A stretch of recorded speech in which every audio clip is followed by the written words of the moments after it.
Hi everyone, welcome.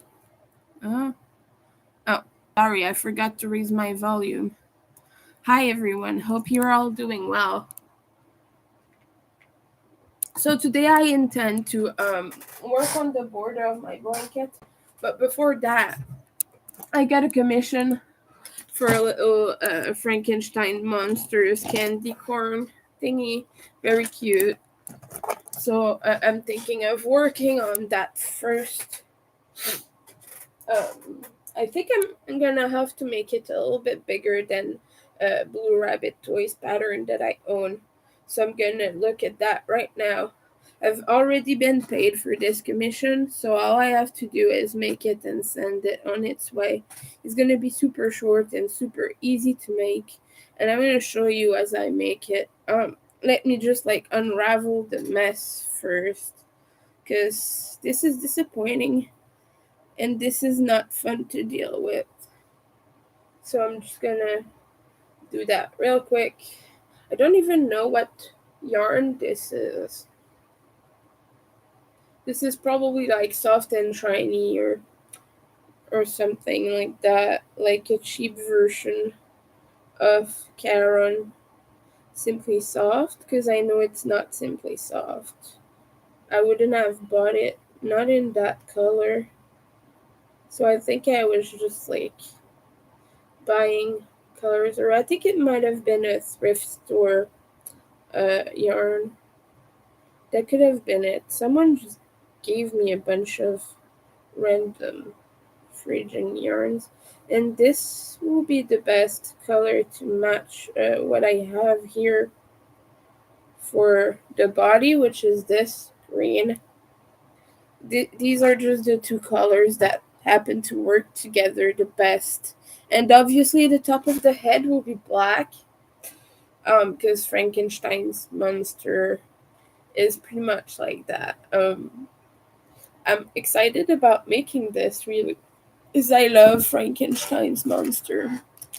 So I was told that the person this is for is a Universal Monsters fan, very big fan of that stuff. So I'm even more excited. I was made to ship it directly to the person, which I think is pretty cool, really. Um, Maybe if I make all of it shiny. Because I have some black, but not in the Simply version, not in the soft version, in just the regular black. So I don't know what I'm gonna do. Now I'm thinking that this green might be a little bit too intense, but I don't want to have to buy another color. I'm gonna ask my friend what he thinks would be best. I'm being sexually harassed right now by a guy from Marketplace, and it's so annoying.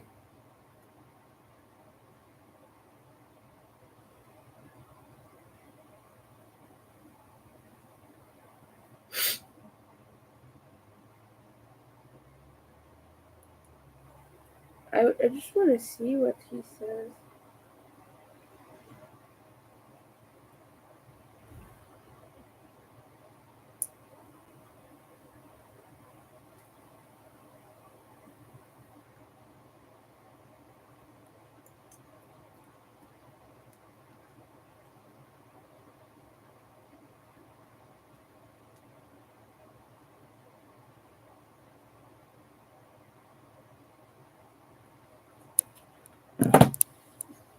I'm sorry, I'm gonna have to blow my nose again.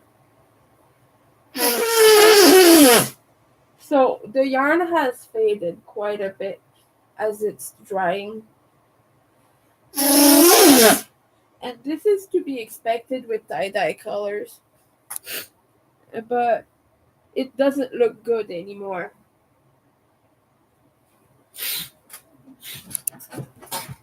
Um, and it's still damp. Like it's still gonna be damp for a few days. But yeah, it's not looking great anymore.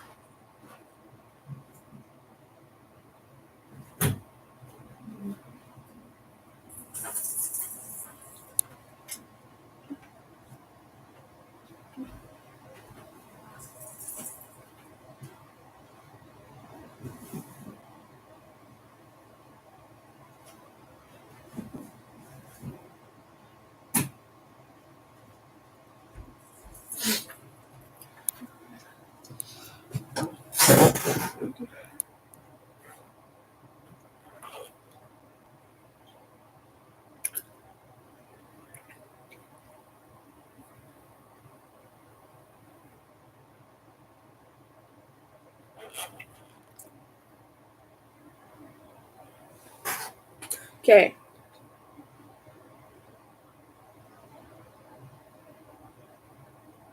I think my friend says he prefers this and this, so we will have a sparkly little guy. So that's good. It's actually gonna be easier to work with this because I don't like that yarn. Um, and these are just Hirschner's Halloween Shimmer, which is the discontinued one, and Bernat um, Super Value. I always forget the value name because Red Heart Super is Super Saver, Bernat is Super Value, and all the other ones have really weird names for some reason. I don't like these. I could like find someone to give them to because I really dislike those. But yeah.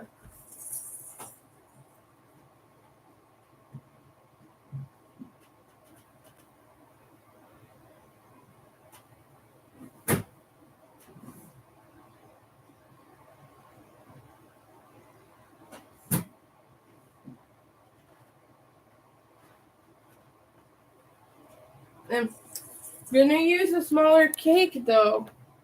Because this is a small thing. Yeah. I'm making my links as I go. I'm sorry guys.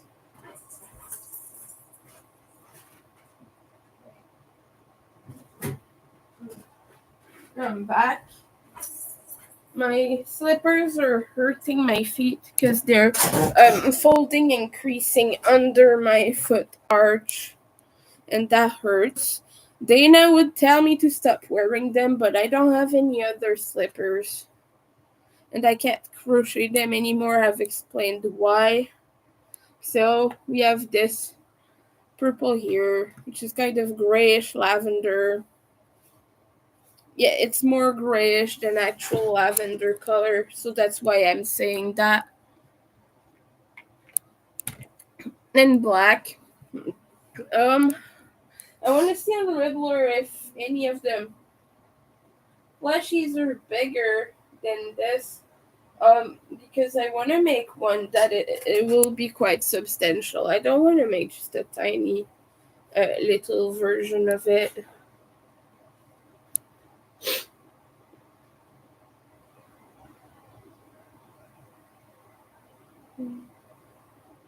So, yeah, I'm being sexually harassed by someone from Marketplace. He was writing to me to buy my stilettos and like try to assure himself that I didn't mind that he was a guy and everything and everything. And I was like, I don't care.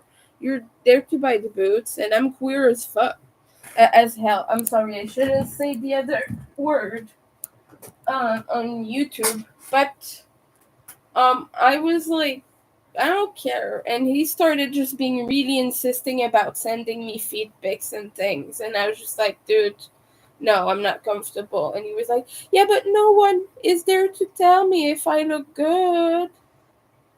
Yeah, great. Get some friends. I don't know. But don't message random strangers from Marketplace. Like, I'm not interested in his feet pics or his kinky stuff. Like, anyway, people are so gross, and I'm just like, I don't want any part in this scheme. Like, I'm not someone to kink shame at all, and I'm glad he's enjoying his best um, fantasies, but I just don't want to be part of it, you know, because I'm not really into that stuff. And like, messaging someone you don't know about sexual things from a market app seems just so gross to me, and like I'm so uncomfortable with this. It's making me uncomfortable. And I'm trying to like gently make it stop because I still need to sell the boots because I don't have money right now. Like the only money I have is my friend who bought that commission from me, but I'm not gonna get that until Monday because PayPal takes a while to transfer and blah blah blah. So right now I just don't have money at all, and so yeah, that's yeah okay. I think it will be a good size if I use the bigger pattern from Blue Rabbit. If it's too small, I'll just make a bigger one. But anyway, the guy is gross. I don't have money, so if you want to support me, my links are there. On Ko-fi, I have a fundraiser for rent and necessities and all the things. So if you want to help me out with that, all the funds that go into this fundraiser are directly deposited into my bills or like kept for rent or used on food and things like that, depending on what's more urgent at the moment. So right now I have a very big bill coming up. Well, coming up, it's already there and it's late, and they're threatening to cancel my electricity, so I need to pay that as soon as possible. So if you want to help out with that, I'd really appreciate.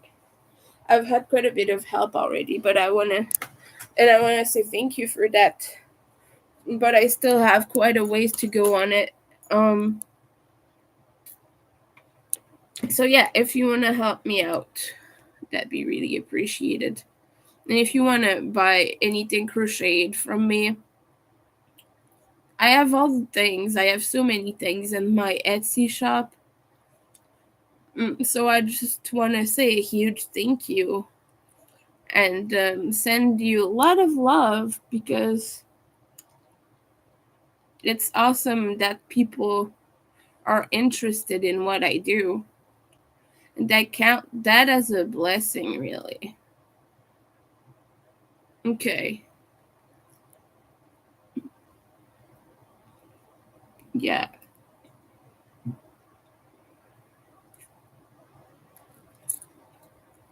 So it has 7 rows of black.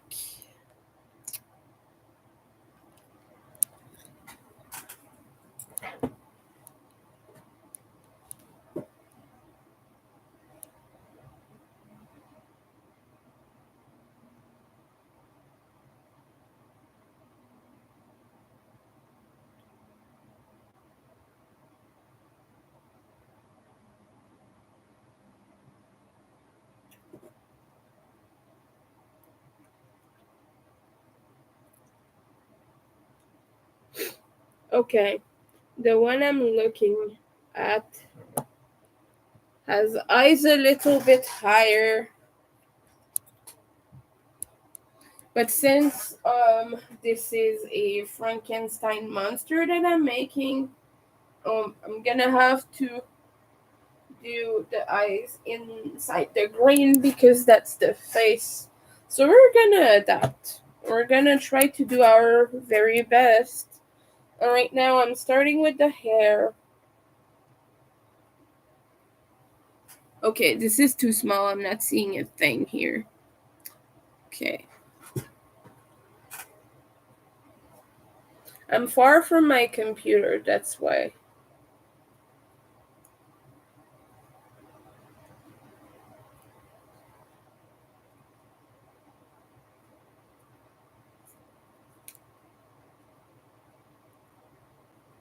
Those colors are gorgeous. Thinking I could make one for myself. I'm not gonna sell those because my friend sent me a pic from someone else asking if I can make him this, and it's like a friend thing. It's not really like I'm not publicizing it or anything. So I'm not gonna steal the idea for my own shop. Like I'm not gonna post it anywhere, and I'm probably not gonna make it for anyone else either. Just so people know, because I'm sure a lot of people have made the exact same thing.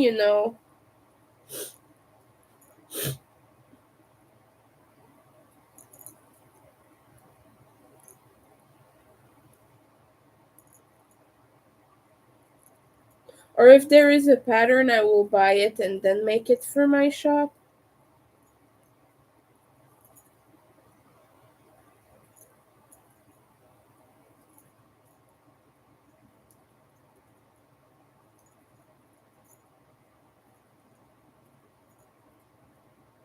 Yeah, I'll do that. If there is a pattern for this, I'll buy it. Um, Depending if I can find it, I'm sure it'd be easy to just type it in. But for this, I'm just using the regular Blue Rabbit Toys pattern. And Blue Rabbit Toys has um, said that she prefer this to be a free treat for kids, but if someone needs like a little bit of help with money, she's okay with them selling it as long as it's kept cheap for people who can't really afford big items at fairs, at craft fairs and markets. So I'm allowed to sell these just at a discounted price, sort of. This one is a little bit more expensive because I'm having to make detailing and faces and things, but quite cute. So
I'm sorry. I was like thinking of the trauma of having that gross guy harass me yesterday.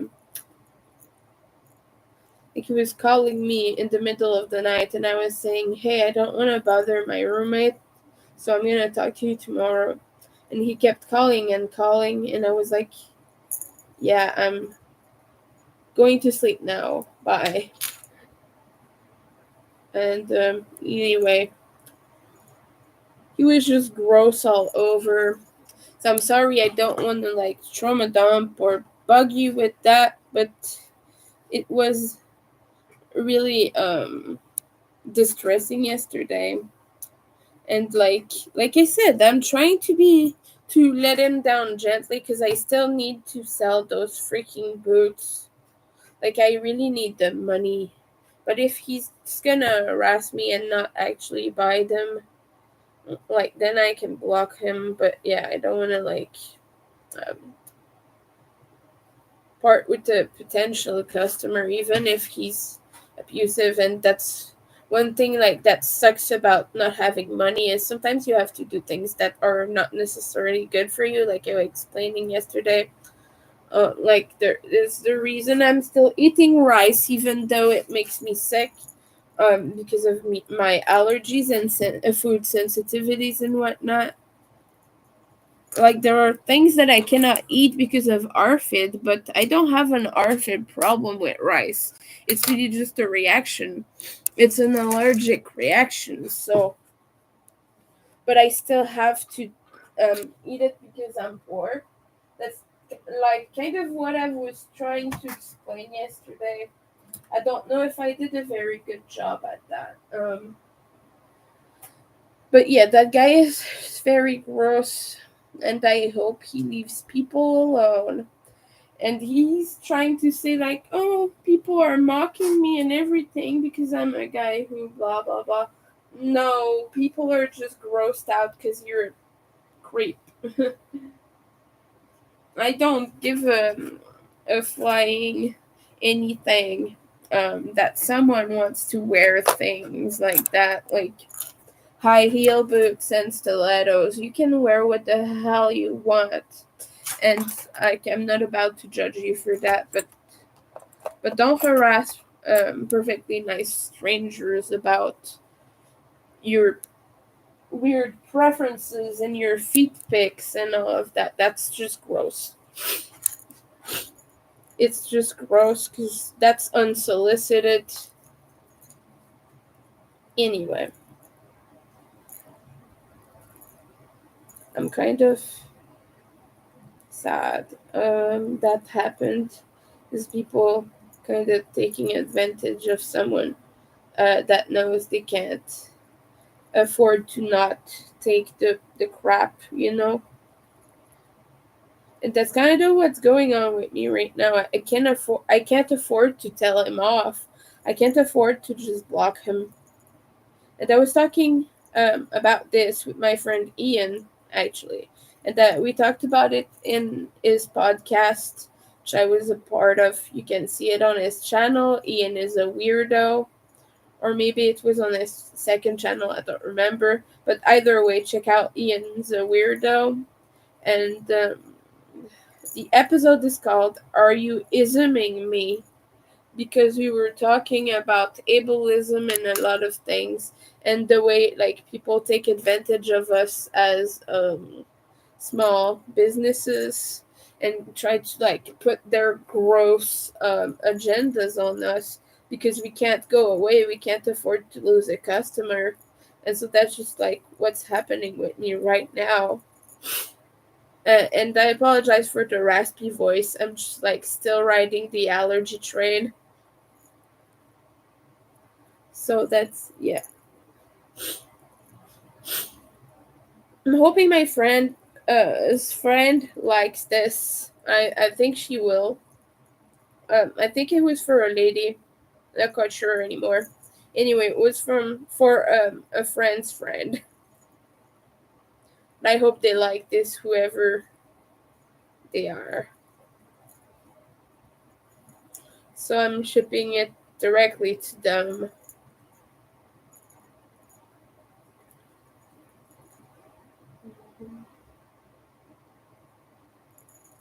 Okay.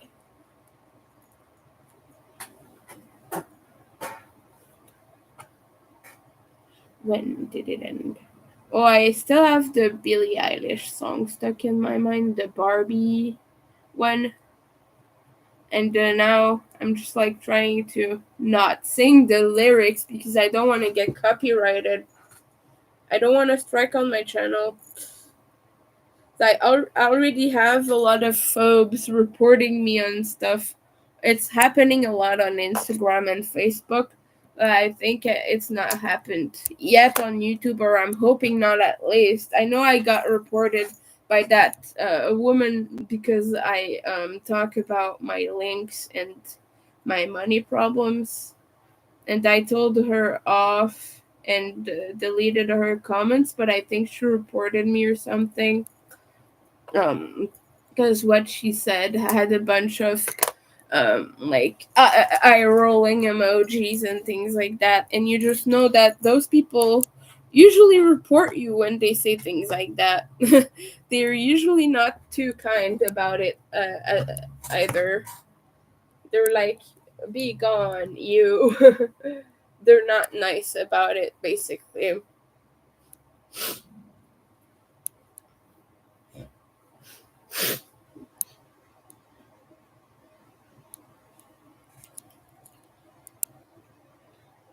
Mm. How many rows do I have now? Rounds, excuse me. 7 again. Okay. And there will be more rounds of the purple, I'm guessing, because you have to do the underside. Yeah, This is a really fun pattern and it's easy. I usually make the small one because it's quicker and I can like rush a dozen of these in a day. Maybe not a dozen, maybe like 5 or 6 or more, depending if I'm really getting into it.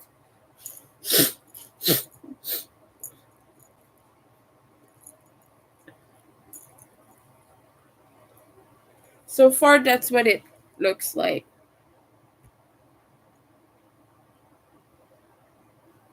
It looks like nothing because it's halfway through. Well, not halfway, but it's like a, a third of the way through.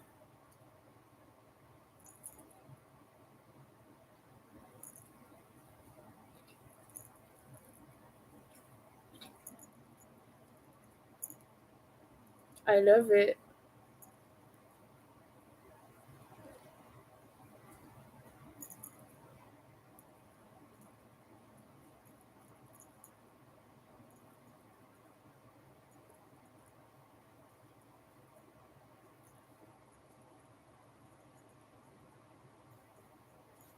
I love universal monsters too.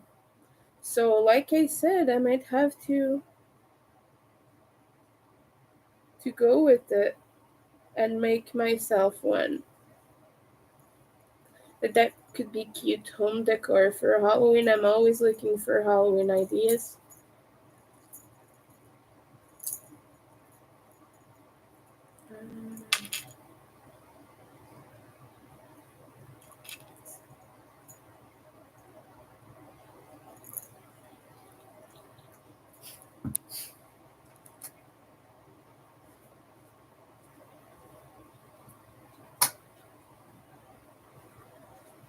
Um,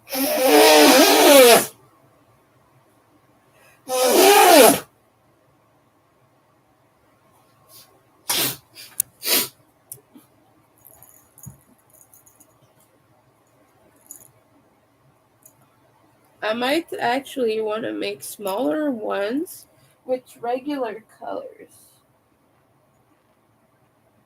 too, because I've made one and it was in DK, and I don't think it looks that good in the DK yarn. I prefer how it looks with the Ubby Rainbow. It's straighter and nicer. I'm making this one is in worsted because I want it to be chunky.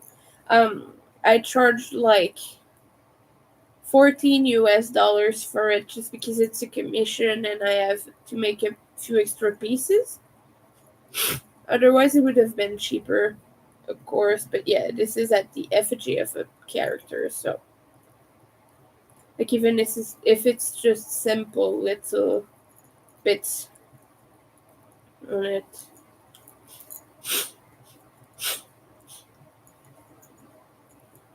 Mm. Like the most thing was shipping, obviously. Shipping is super expensive. And I just received an email from Canada Post that they're upping the shipping rates again. And this time for letter mail. So all letter mails, stamps, and everything will go up again very soon. They just submitted a demand to raise it to the Canadian government. So, sucks for small businesses. Well, I don't really send a lot of letter mail. When I send friendship bracelets, I send it as letter mail because it fits in an envelope. Other than that, no.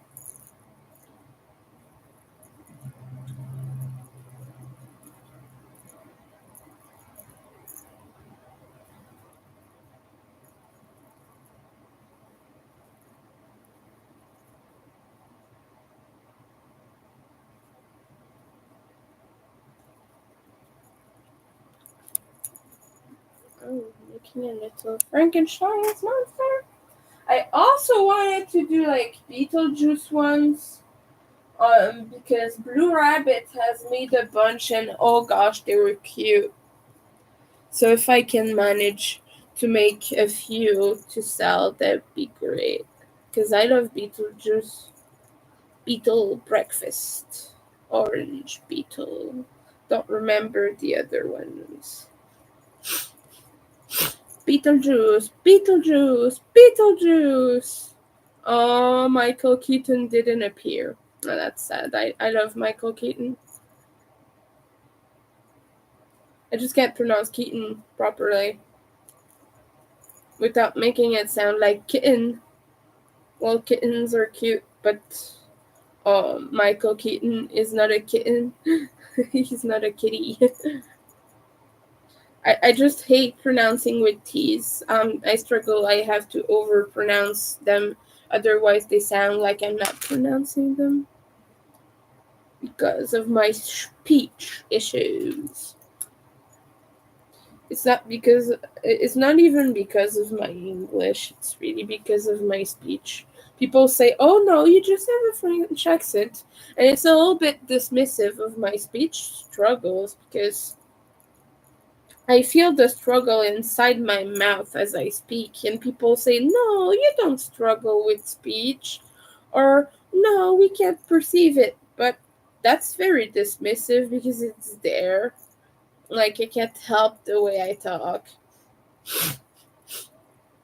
But people are just like, "Nah, you're fine," and they're trying to be nice, and I understand that. It's just that it's not really nice, you know.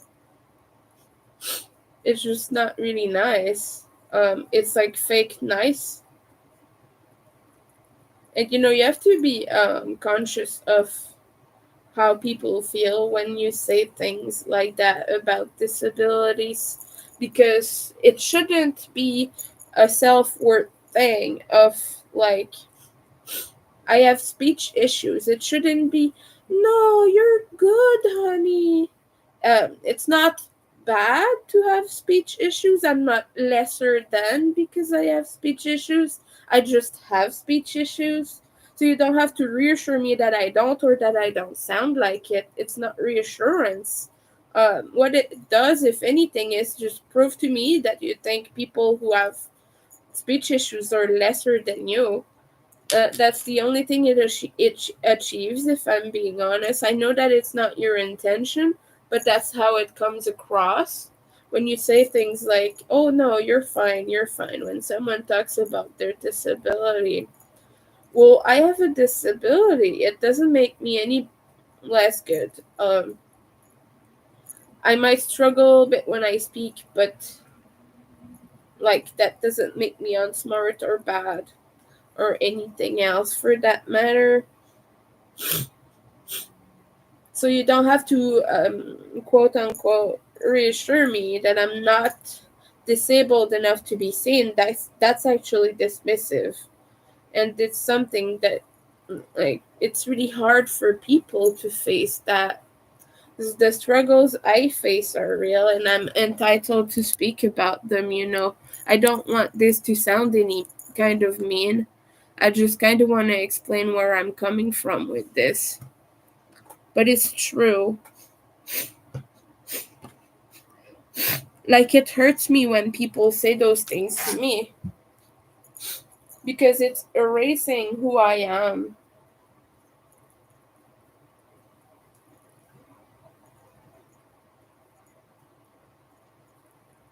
Because I understand that people are raised to soothe and reassure that, "No, you're just like the rest of us, honey. You don't have a problem," because having a problem is bad. I know that that's how people are raised to always say, "No, you're not disabled. No, you're not fat. No, you're not this. No, you're not that." But if you tell me I'm not fat, you're either lying or you're blind, because I weigh over 300 pounds. And people tell me, "No, you can't possibly." Well, my scale says otherwise. My scale tells me I weigh over 300 pounds, and my scale is fine. I tried weighing items that I know weigh a certain amount, and it was that amount, so my scale is just fine. I do weigh over 300 pounds. I just look thin because my proportions are off. Like, I have big parts of my body and extremely small ones, and I do come across as thinner than I actually am. But I assure you, I don't fit in seats in theme parks anymore. Like at La Ronde, I don't fit in the Vampire anymore, and I don't fit in Goliath, and I don't fit in Chaos either. And I used to. So, like, people, when you say those things, that's actually erasing us. That's not helping in any way. So, I just wish you would stop. Like, if I say I'm fat, I'm not saying I'm ugly. I'm saying I'm fat. I'm qualifying my body. It's not a bad word. And, oh no, you're not fat. You're just overweight. Well, it's the same thing. I have fat on my body, therefore I am fat. You know? It's not, I'm not saying I'm ugly. I don't think I'm ugly. I like the way I look, and it doesn't matter to me anyway, because I'm not really into all that stuff. Um,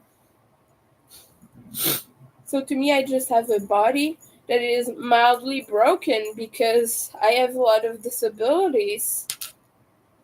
But I would just like to impart this wisdom that I'm fat and I'm fine with it. And I don't like when people have to dismiss that and tell me that I shouldn't be fine with being fat and that I should instead lie about it and say I'm not when I actually am.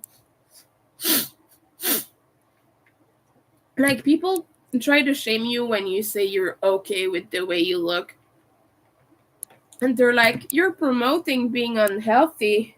No, I'm promoting loving myself the way I am. It's not promoting being unhealthy. It's promoting just not giving a F what anyone thinks. And my health regards only me. It doesn't affect you. Even if I live in a free healthcare place and that means everyone funds everyone, the fact of the matter is, I have other disabilities that make me fat. I'm not just fat by choice. I could work out and still be fat. I have PCOS. I have a bunch of family issues that all lead me to being extremely fat, and I can't help that. And I have RFID, which means I have food problems. RFID people are usually extremely thin or extremely overweight because they usually either don't eat much at all, or they eat so much of the things that aren't really good for you, as kind of a compensation thing. I can only mostly eat fatty foods because that's the only thing that my body tolerates and that I can handle. But people are shaming me for it and being extremely mean. I blocked a girl on Facebook for telling me I was glorifying obesity just by saying I loved myself. And she made a whole huge paragraph about it on my Facebook. And I was just, no, you're just a jerk. Bye.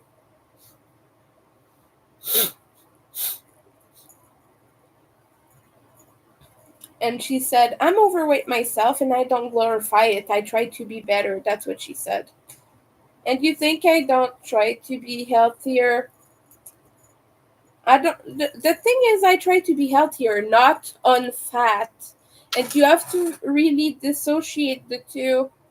And you have to go like, hey, actually, losing weight is not what makes you healthy.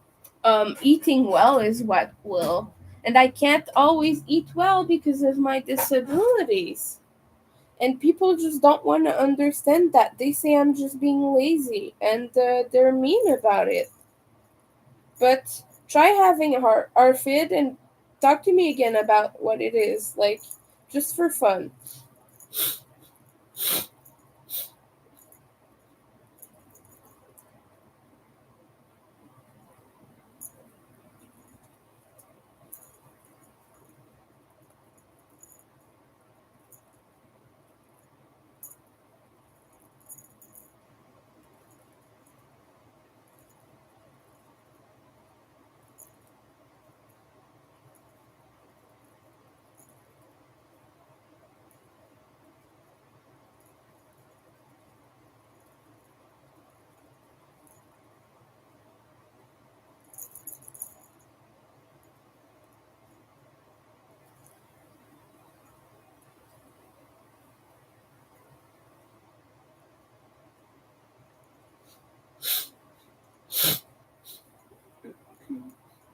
Anyway, I just wanted to talk about this in the most honesty I could possibly muster.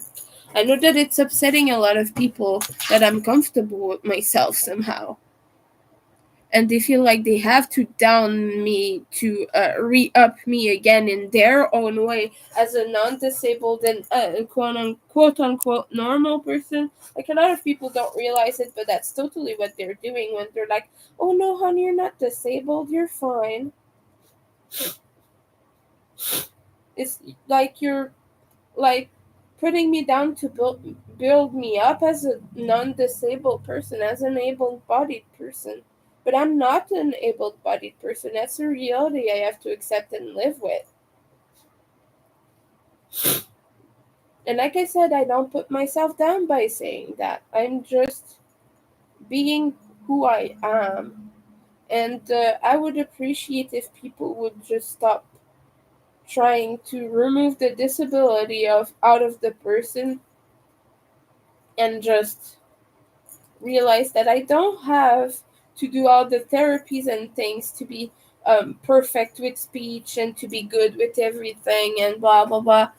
I still have value how I am at the moment. I don't have to do all those things for you. I don't have to do speech therapy just so you can understand me better. Maybe you should do listening therapy to learn to listen, because yes, it exists, by the way.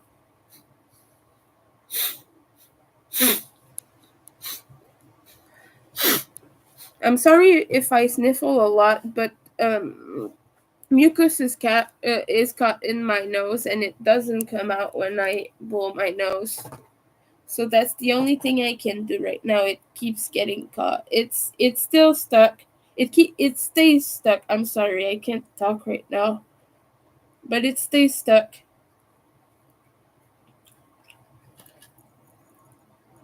But I just wanted to talk in honesty about how I experience being disabled and what people say to me on a daily basis. Like that woman who, that autism mom TM, who was like, "Oh honey, you're not disabled enough to speak about this." How the hef do you know? You don't know me, you know. But my child doesn't speak. You speak. Yeah. Well, I can't drive, and I can't do a lot of other things myself. So really, your point is that you're a jerk that doesn't really regard people as human beings. By the way, I'm sorry. I keep talking about this. I know that people aren't really interested in knowing this. Hello again. Um, when you come into the chat, you can say hi even if you're not staying for a long time. So anyway, that was just my perspective on the whole disabled thing and the whole like body image thing. It's tough for a lot of folks, but look, it's already taking shape. Right now, I'm just doing the purple, and I have to do 3 rounds of just single crochet. Good. So yeah, this is just a big triangle shape, roundish triangle to make it interesting.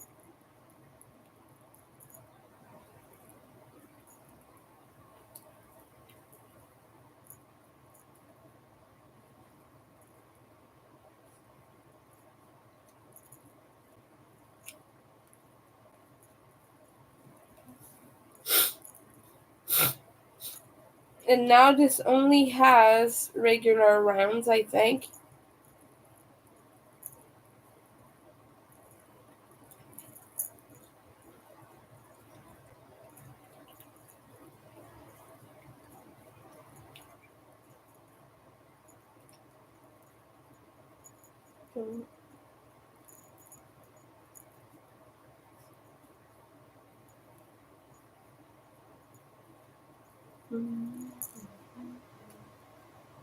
Okay.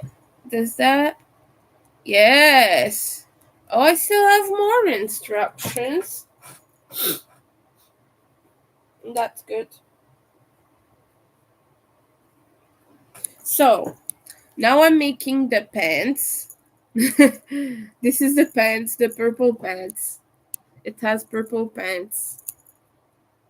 I'm sorry.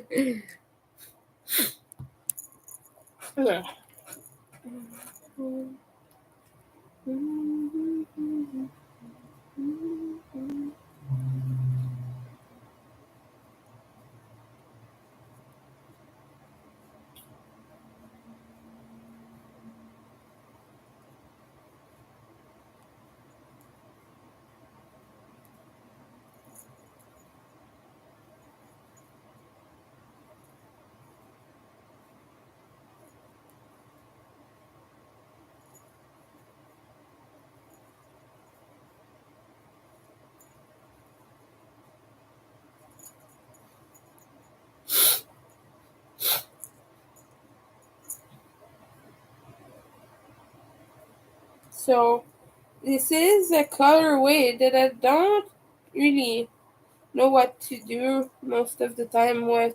I don't really know what to do with most of the time, I mean. Because it, like I said, it has a lot of gray to it and doesn't look that nice with very bright project. But I think this was okay in this case here. I think it plays okay with this shade of green.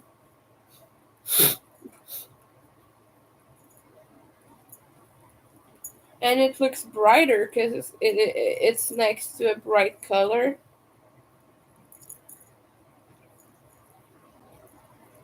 And my hands really hurt because I was pressing my hand dyed yarn yesterday to dry it.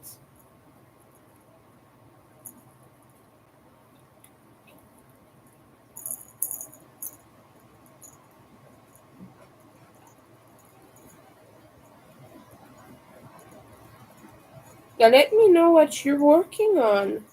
Human beings. People of the internet. People of Earth. Sometimes I feel like I'm maybe not an earthling myself, you know?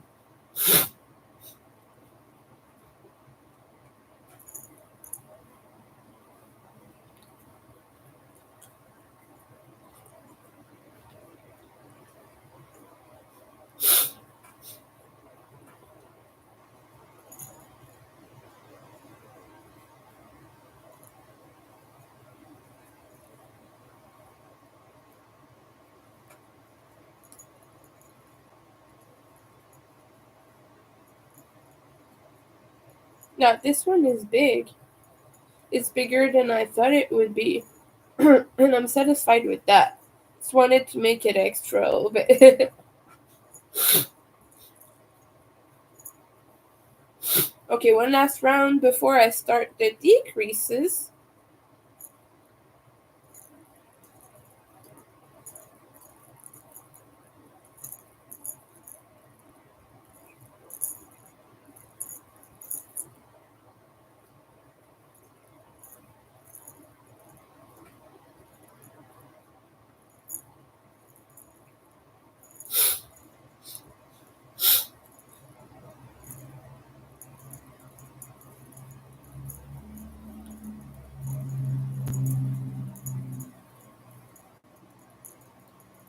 Gonna need the safety eyes. I'm gonna get them out now.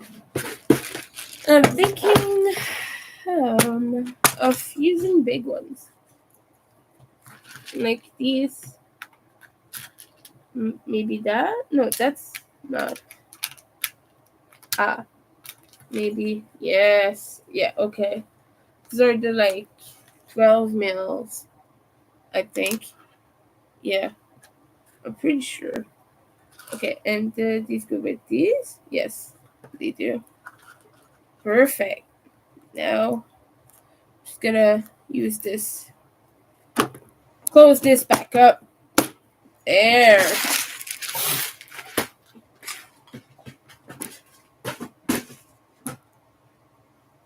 I'm gonna put them somewhere else because they're gonna fall.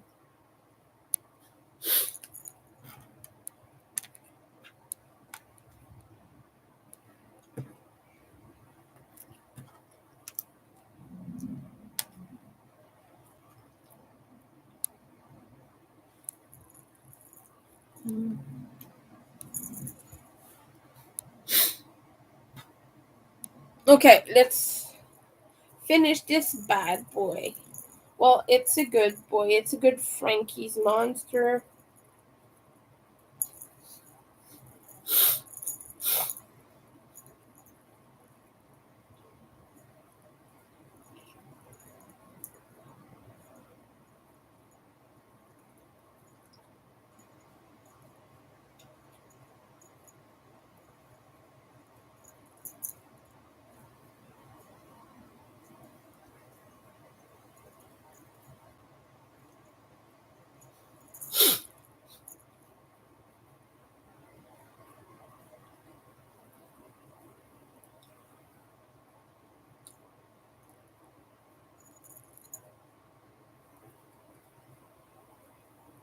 I've made little Frankie screws before.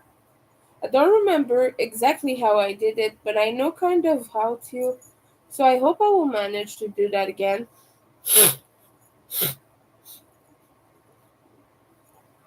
But yeah, I know how to make Frankie screws.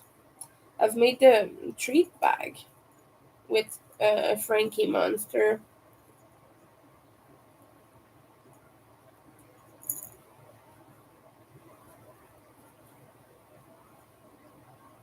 Wait, and now it has the decreases.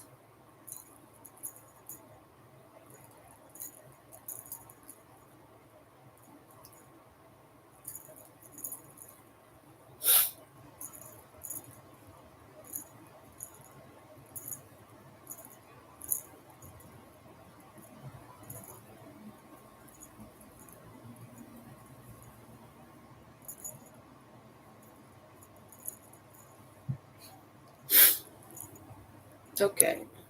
Mhm.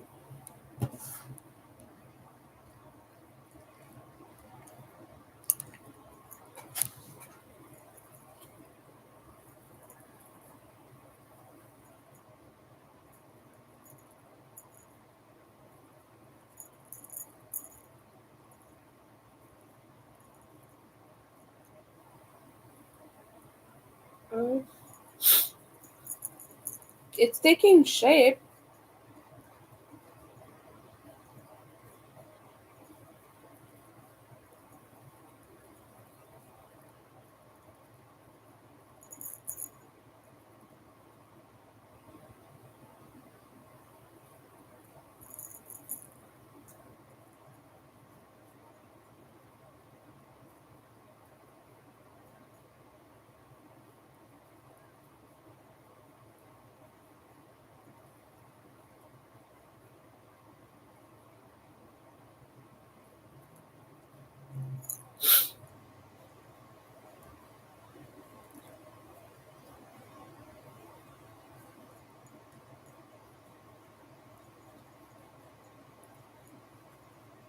All right.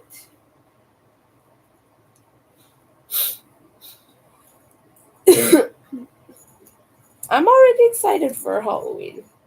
I've been working on Halloween things. You've seen my blanket in the thumbnail, which I expect to work on after this. Um, I just really wanted to do this quickly because I just got the go to make it really.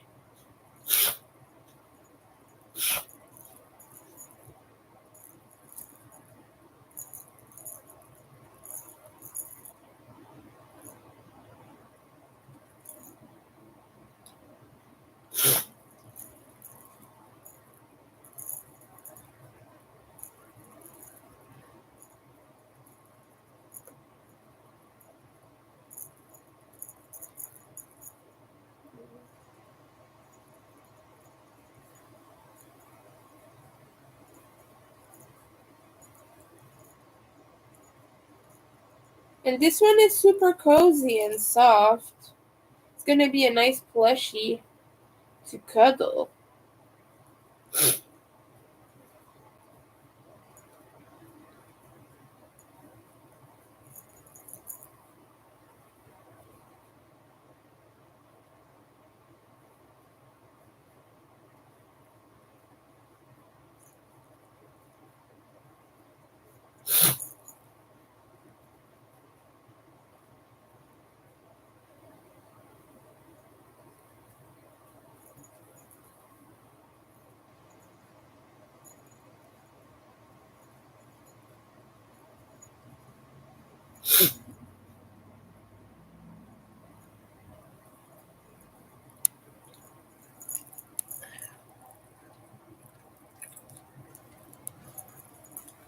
Okay, I have one more round to do before putting in the eyes.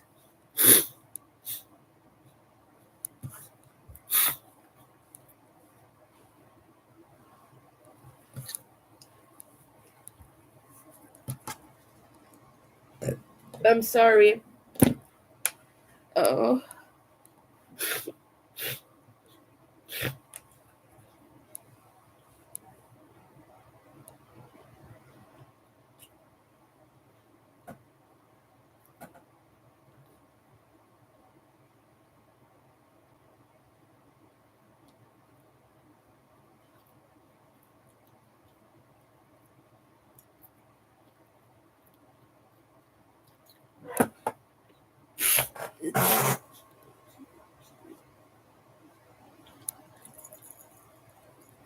Okay. Yeah, let's do that one last round before eyes. I'm sorry, I'm like, uh, my brain is a little bit fuzzy because of all the allergies, I think.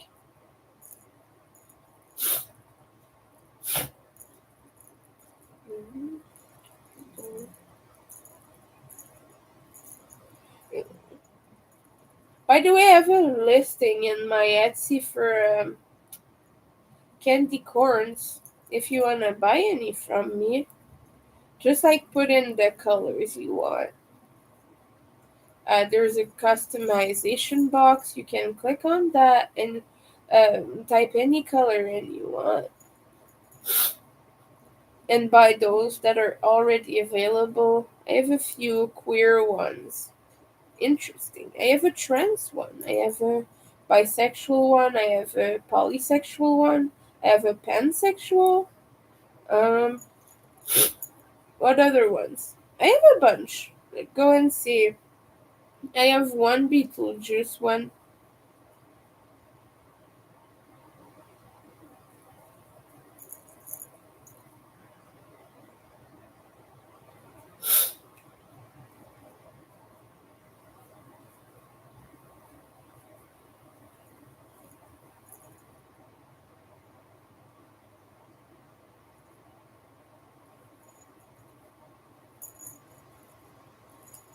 Okay, and this next round is back loop only.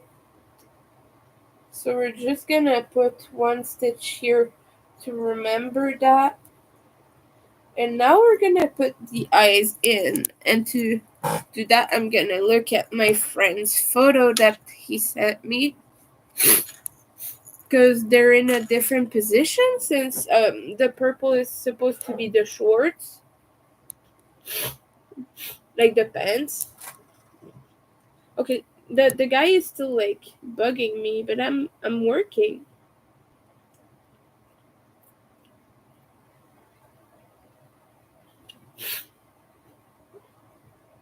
I'm gonna have to block that guy.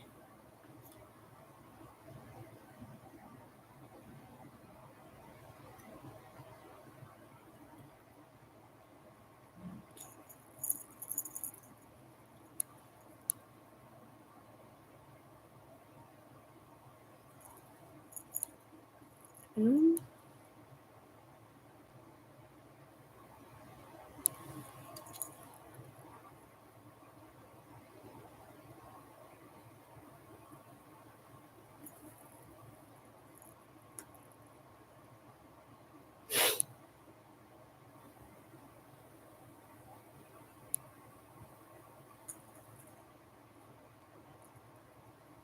Okay. Oh, yeah.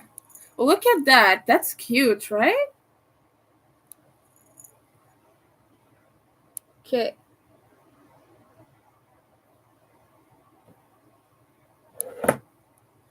I think my friend will be excited. And his friend, too. Great. And I don't do the stuffing now. I do it when the hole is a little bit closer to being finished, usually. Because personally, I struggle with that. Okay.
The decrease is a bit harder to do in the back loop.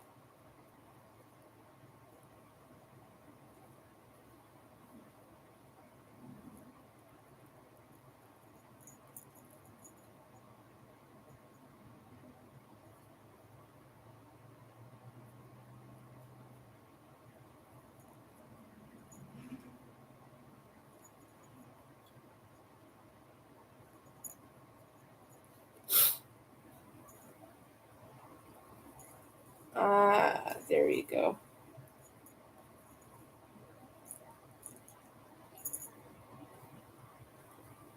Now I can stuff. Now it's a little bit tighter. It's gonna hold more. And since I'm dyspraxic, that's why I do it. Because I tend to um, grab little pieces accidentally, and sort of struggle with that. But yeah, that's gonna be better. When the opening is smaller, it's easier for me to keep it in and not grab it and have it mess up the plushie.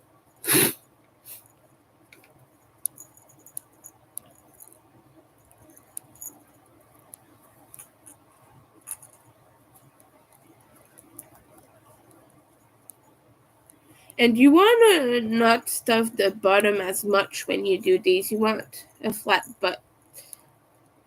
And I'll explain why. That's because once the decrease is set in, you, you want it to lay flat, sort of.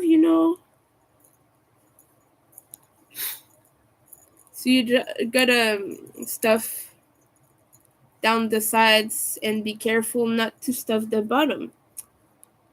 And right now it's stuffing the bottom. I don't want it to do that. So I'm gonna remove it and start again. Yeah, I wanna be careful to really stuff the sides really tightly and have it like this. It's okay. Now it has a good shape and I can start cinching it down. Okay.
I'm counting right now, so I'm sorry if I'm missing anything.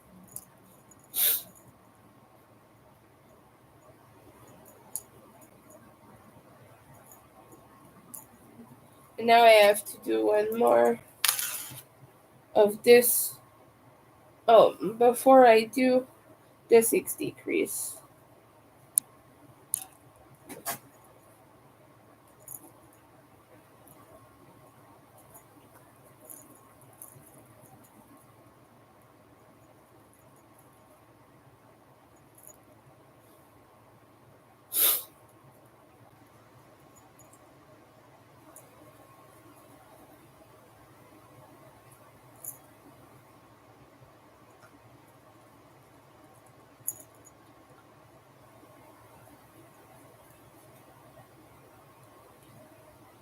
Like right at the end, if you feel that there are still spots that are soft, you can stuff those before cinching down. Like push them with a pen, and it helps them take shape properly. Like now, I'm just doing this, removing this. I have a pen here, and I'll push a little bit more stuffing down the areas that need it. I'm losing my mind and I'm losing my yarn here.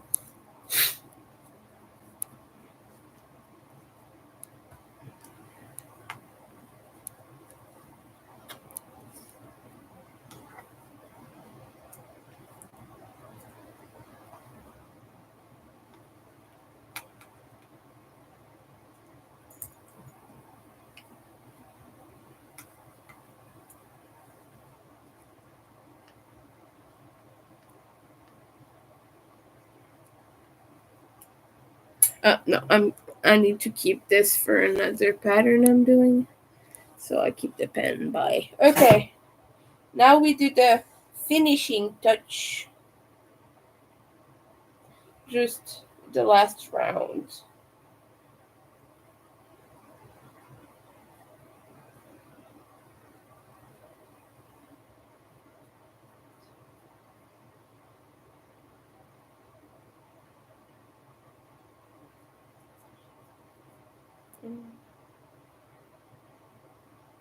Okay.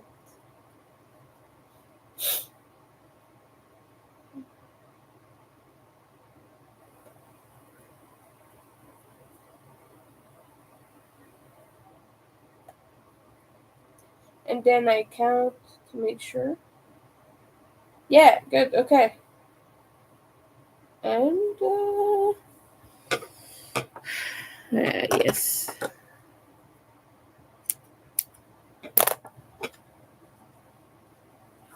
There.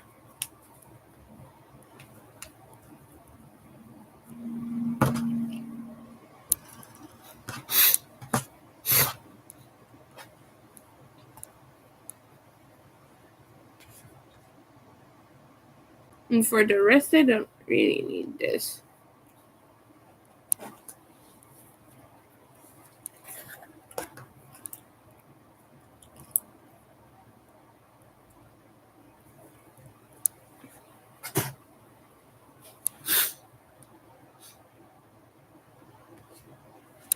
There.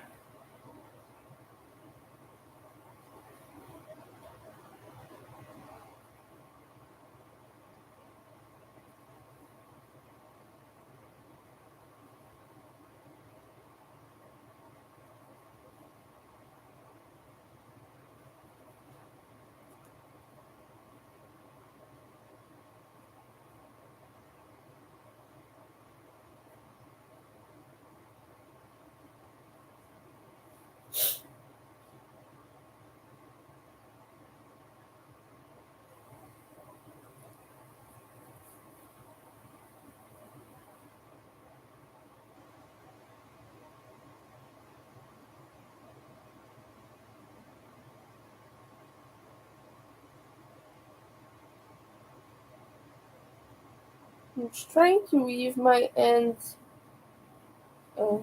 in.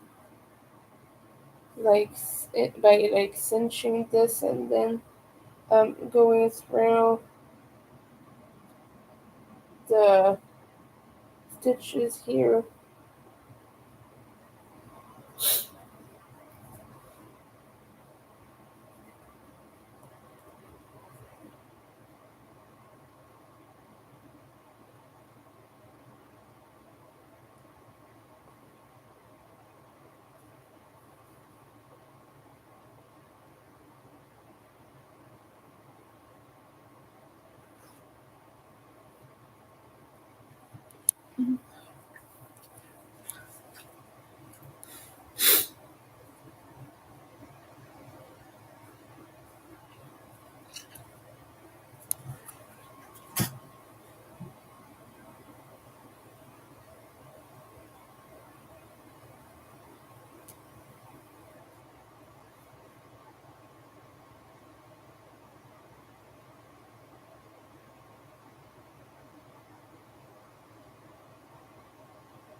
Okay.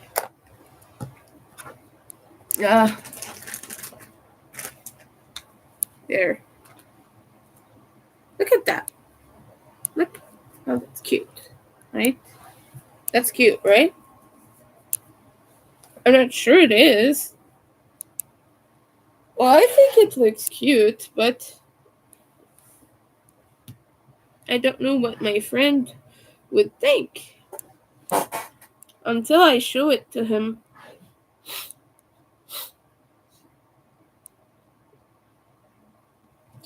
And I tend to make mine extra cutie, so I'm gonna need a little bit of pink.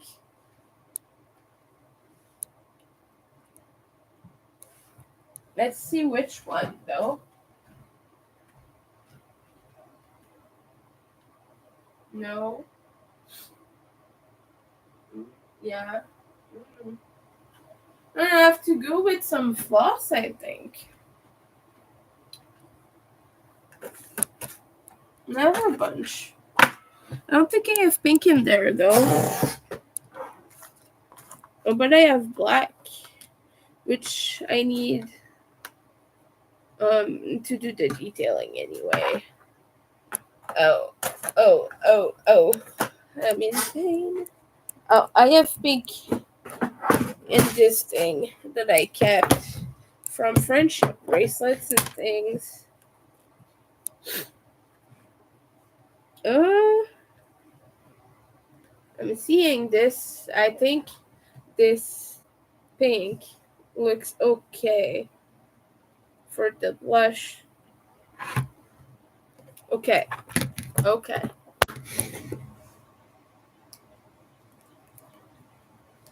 Just getting a good length because floss like this takes a while to make full stitches with worsted yarn. So you have to make a few passes.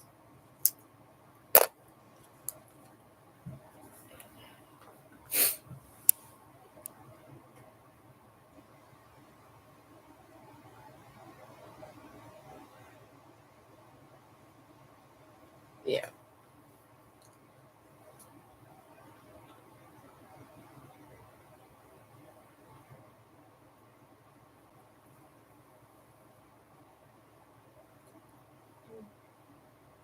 And you want to just like give yourself a tail, um, like it's here in the face right now, but just to like put it back, um, you will make a knot. Like after you're done using the floss, you'll make a knot with this.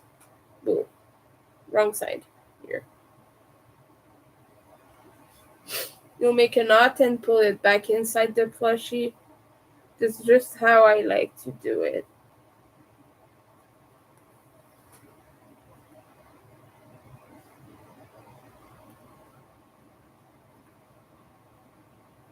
So I did 4 passes, and I think I'm good. Yeah.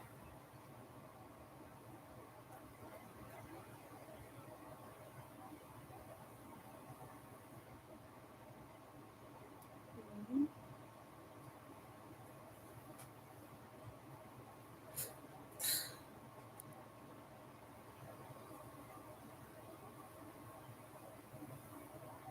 2, 3, 4. Air. And snips. Can still use this to make other things. So we'll put it back on the skein. Well, the bobbin. Those are just cardboard bobbins that I cut myself. So I made them all myself. I just cut them out of cardboard boxes. And I'm not gonna need this kit anymore because the black goes up there, so I can put that away. Sorry if I'm narrating everything. I have a tough time remembering things sometimes, so I need to do it in real life too.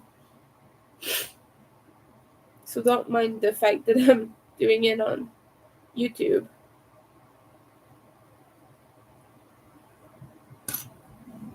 Okay, I need to remove these little stuck fibers here.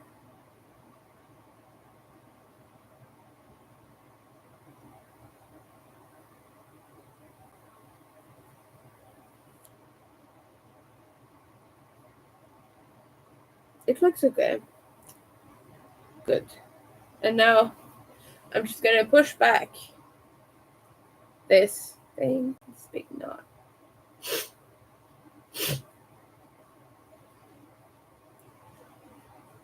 Does Frankie have a shy smile or a pout? Thinking of pout. Pouts are so cute.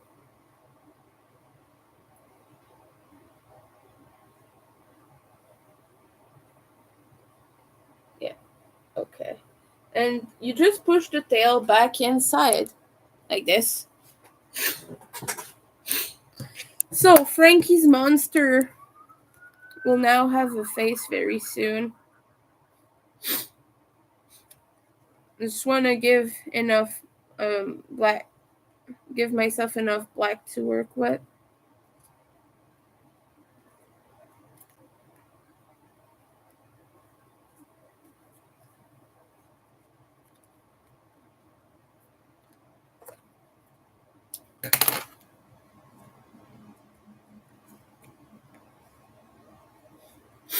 This is GMP coats from long ago, years and years ago. This was 40 cents. And I just got it in a pack from eBay. Not used eBay in a hot minute. It's gone garbage.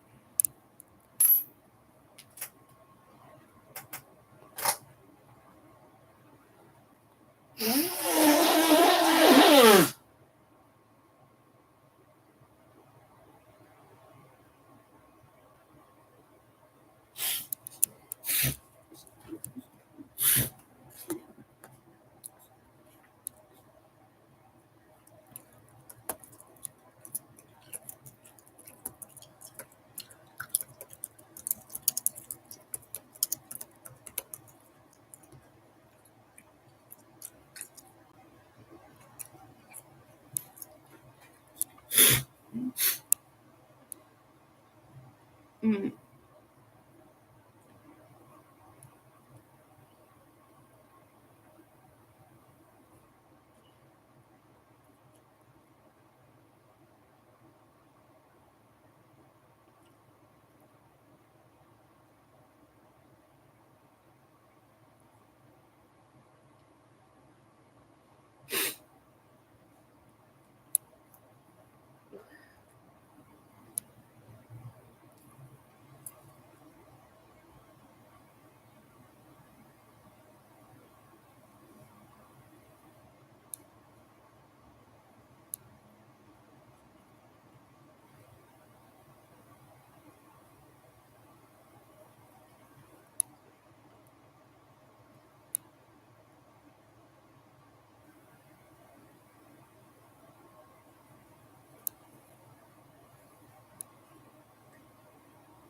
Yeah, this is a little bit too big.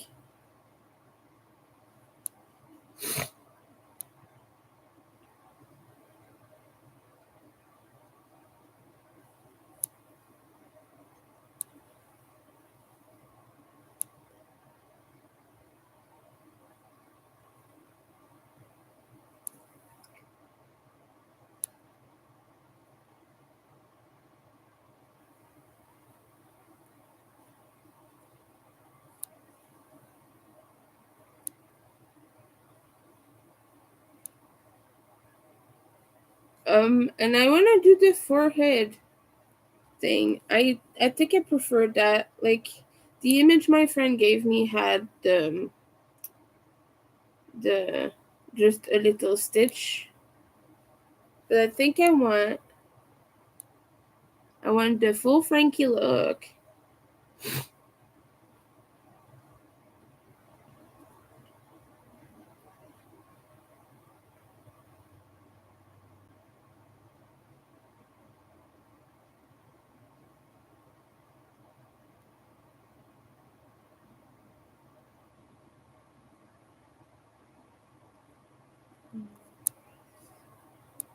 Yes.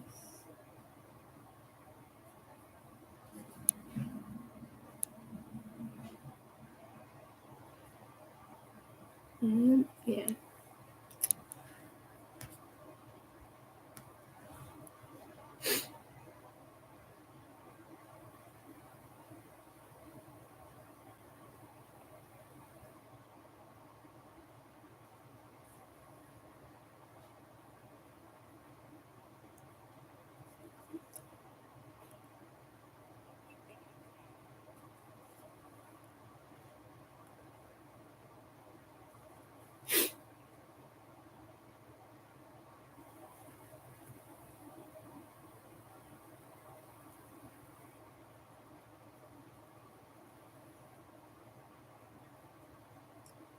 And for me, it's yeah.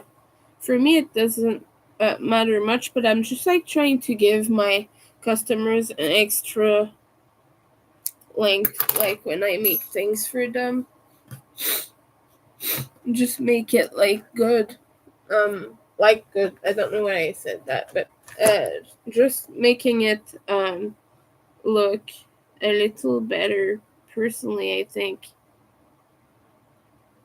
I just think it's good to do that.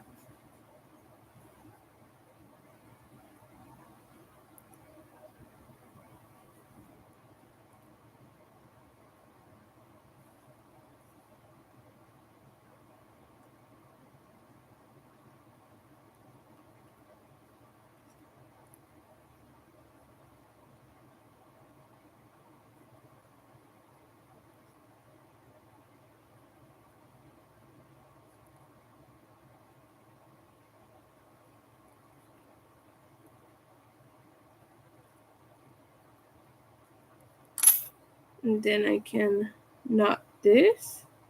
Yeah. Okay.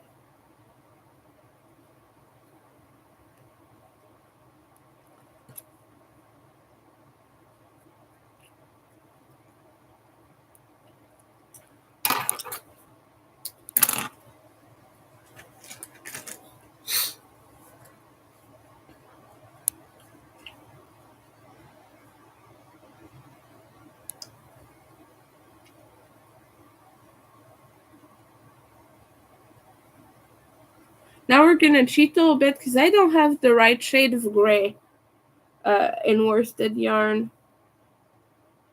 To make this through, we're gonna use a different shade.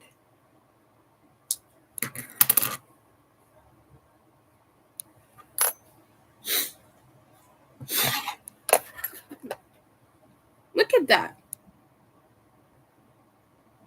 Isn't that the best? Ah, I love him. My little Frankie monster.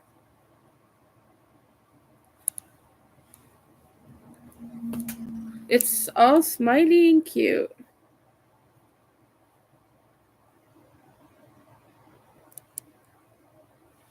Hmm.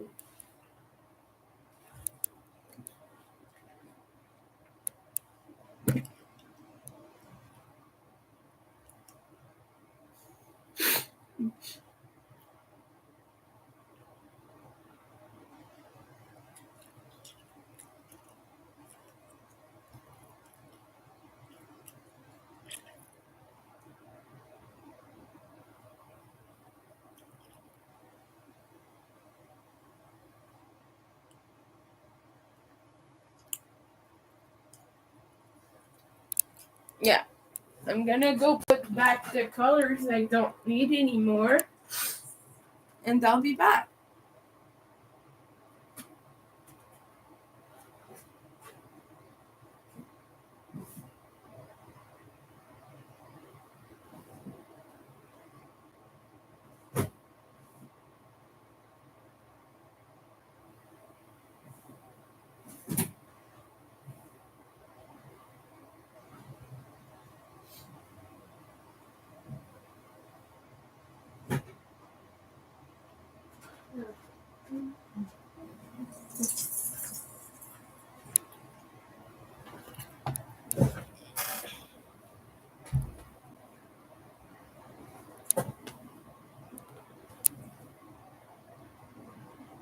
I'm gonna use sort of this a silverish gray.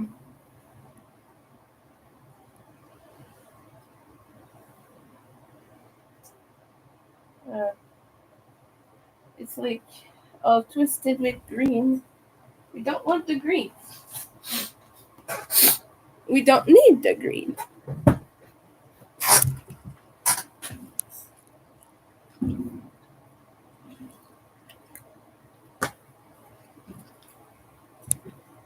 I'm gonna give my friend a cuteness attack with all of this.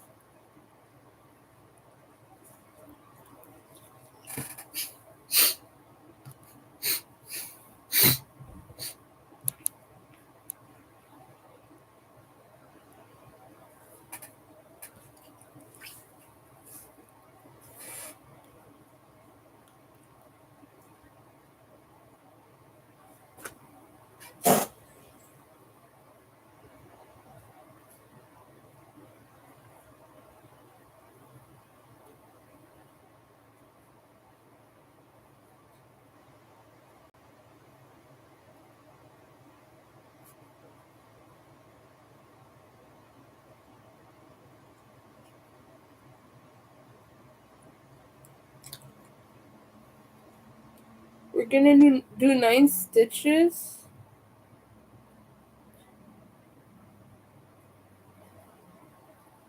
Yeah, okay.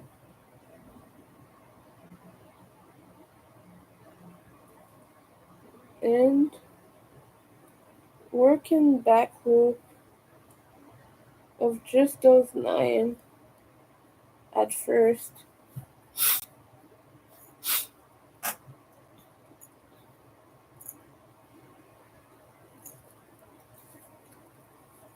That's good. Gonna reduce it later.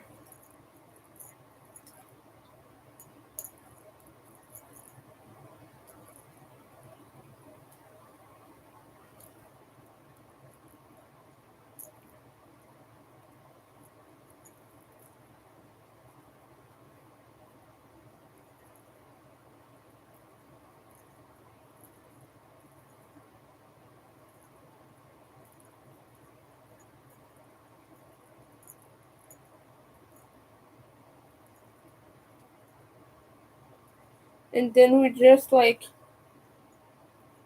oh boy, I speak in such a bad way. But then you just do it again to make this curve shape. But by doing the back loops only, cinch it back down. Well, no, the decreases, excuse me.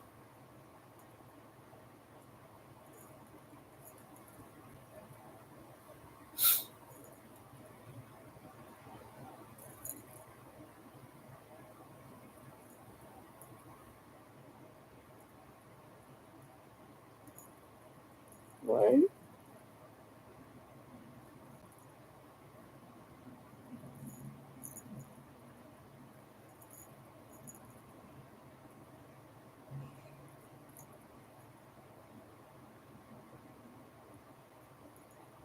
two,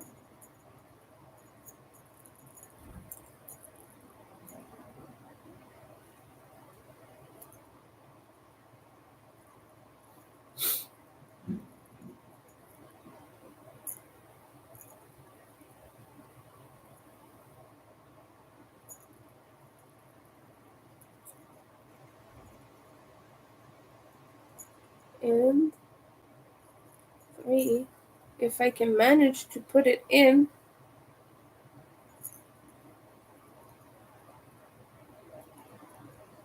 There. Okay.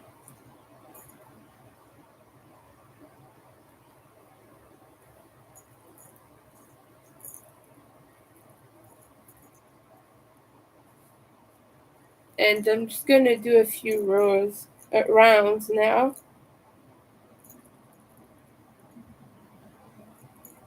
Wait, can I?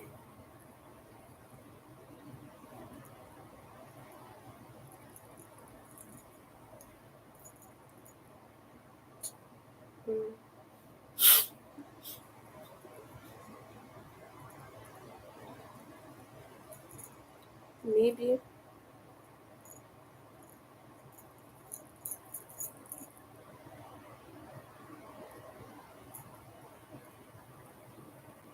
Yeah, no, I'm gonna have to do 12. Okay, we're gonna start again. Because this doesn't work right now.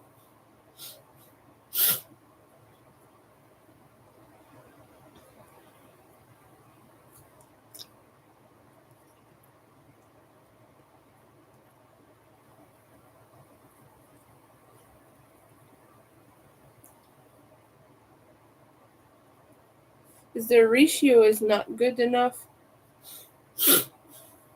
Because the part that it's gonna have 6 stitches is too wide compared to the rest of the screw.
This is a bit wide, but it's okay.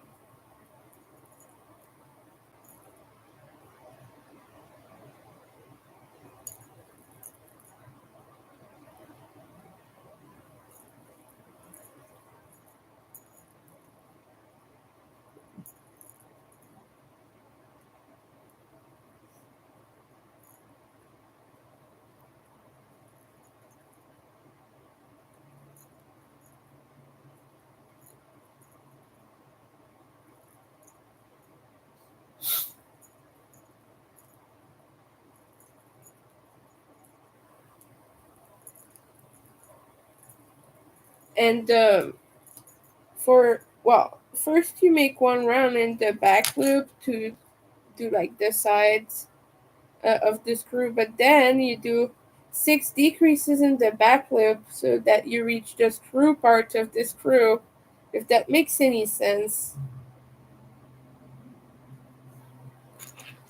So one, just like to reach the part that will be thin.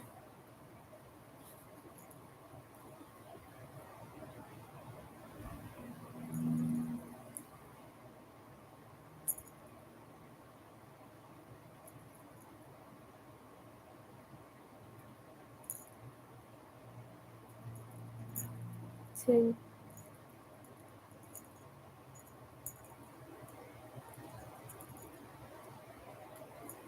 3.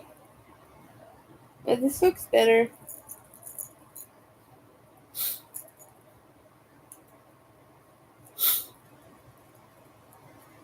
4.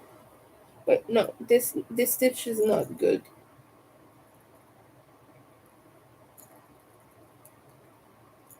4.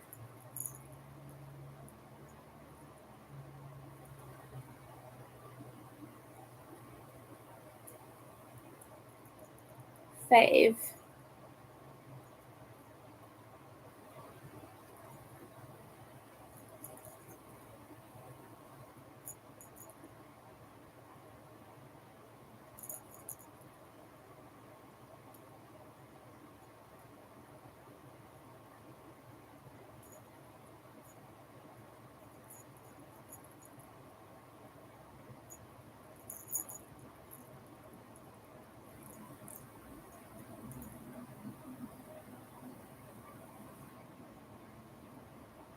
I remember how I did it the first time. And it's a little bit larger than I would have liked, but that's okay. That's the best we can do. So our best is okay. Sometimes it just has to be like that.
Okay, and I think now it's big enough. Because it's gonna stick out the head quite far. Almost an inch, not quite, but almost an inch. And you want to give yourself a long enough tail um, to sew it on. Sorry if it's hard for me to talk right now. And you will stuff it, but just lightly. So basically, I'm gonna give you the pattern for it in the description, just so you know how to make it if you want to make a Frankie monster pattern, no matter what you make.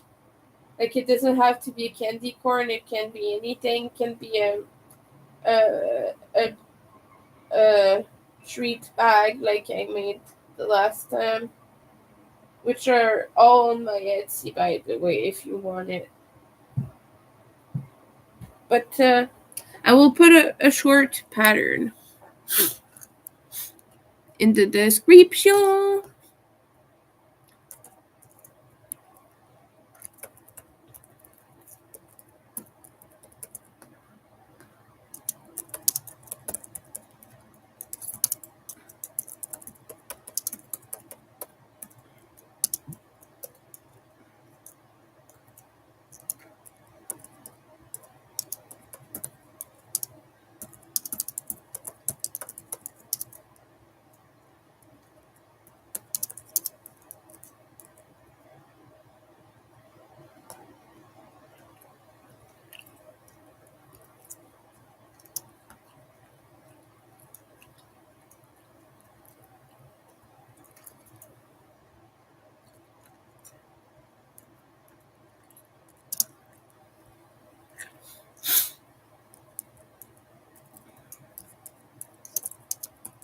I'm just writing the pattern right now.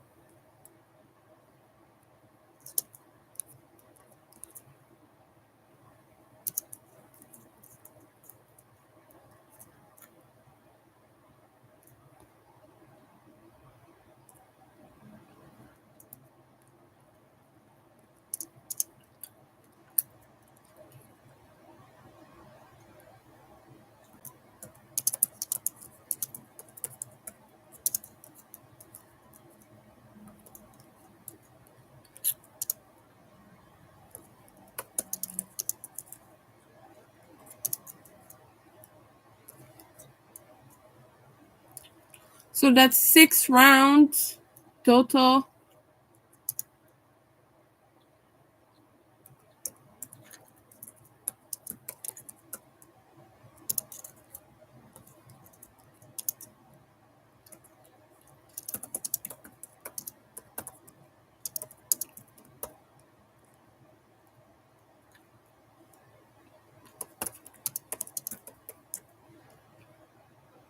There you go. I put a little pattern for this. Oh, I forgot.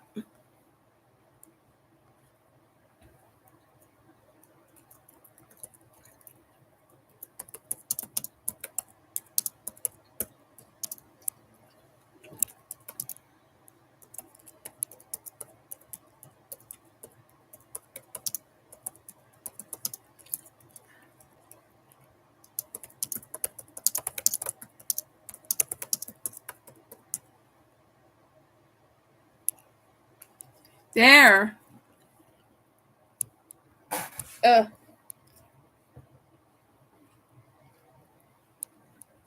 It's a very quick one.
And obviously make the 6 single crochet rounds longer if you want it to stick out more. Like if you wanted a super long screw, you could make like 4 rounds instead of 2, and it would be like super huge, ridiculous screws, and it would look super silly. Not that this doesn't look silly already. That's kind of the goal of the pattern, you know. But yeah.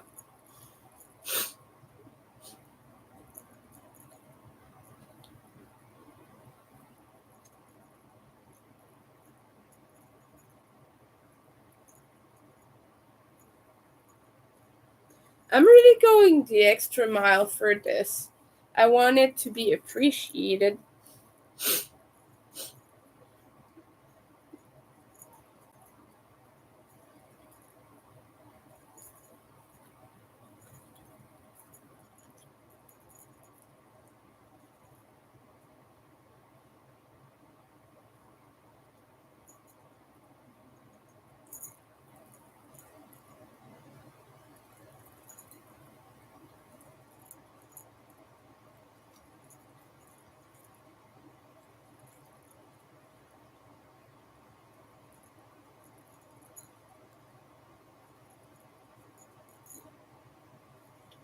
But yeah, these screws are super easy and quick. You could put them all over a pattern if you would like to make something extra scary for Halloween too. Not necessarily Frankie's monster, but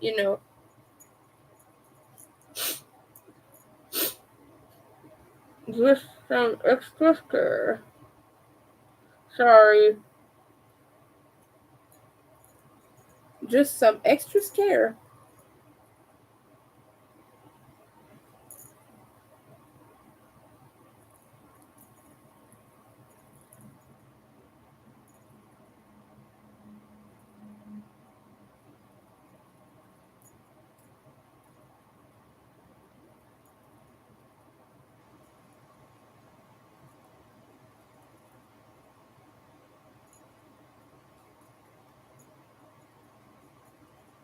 I could make more pouches this Halloween, more treat bags. That's one of the things I think I could make. But they've not really been selling so far. So I don't really know if I want that. People have been interested, but they seem more interested in the pattern than the actual pouches. So maybe I could write pattern for the Frankie monster pouch and make a few more fun ones. I wanted to make vampires and things like that. Could be fun. We'll see. We'll see where the wind takes us, to be truthful.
Okay, now I'm done with this. I don't think you're gonna need more gray. Uh, like pull tight your tail here.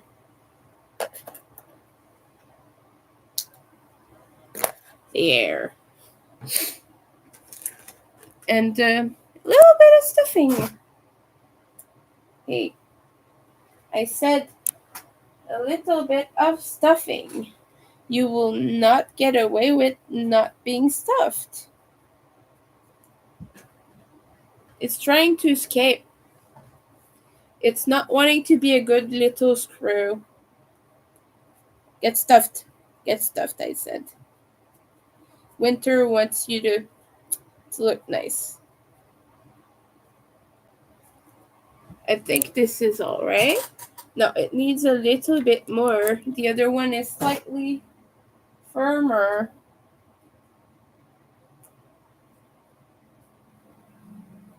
Yeah.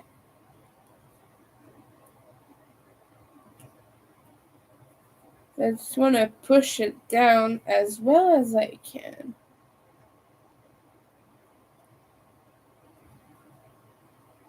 Yeah, now this other one looks smaller. Maybe a tad more stuffing.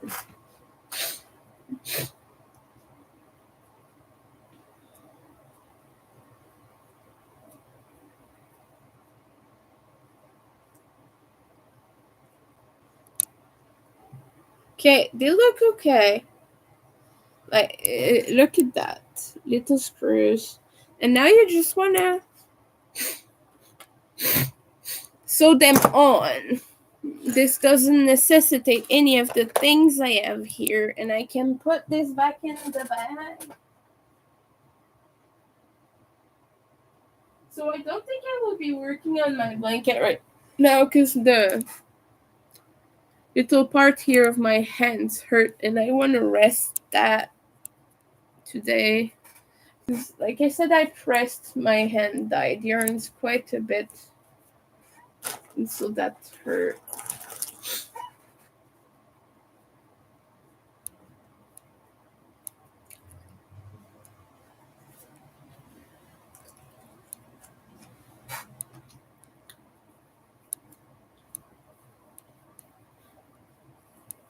Oh, just gonna put these gloves on.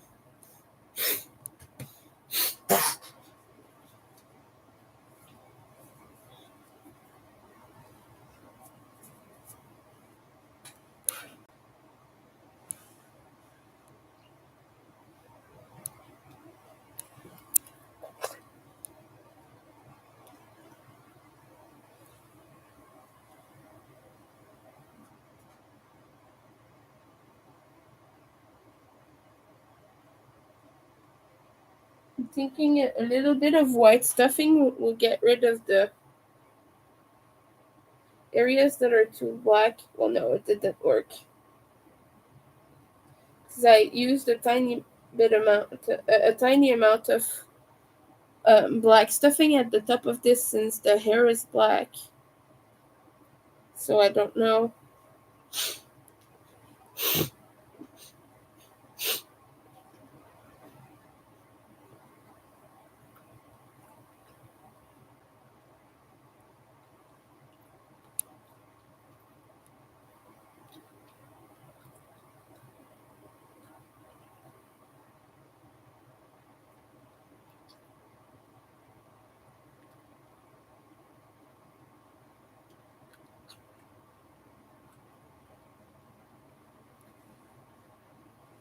Okay.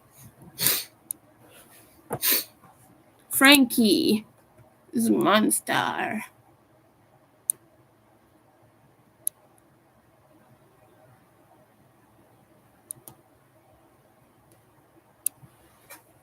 Just want to know the positioning of the screws has to be low because it's the neck. You could put them anywhere, by the way. You could put them lower. But I like to be accurate. Some people put it like the head. I think I'm just gonna put them on the side here.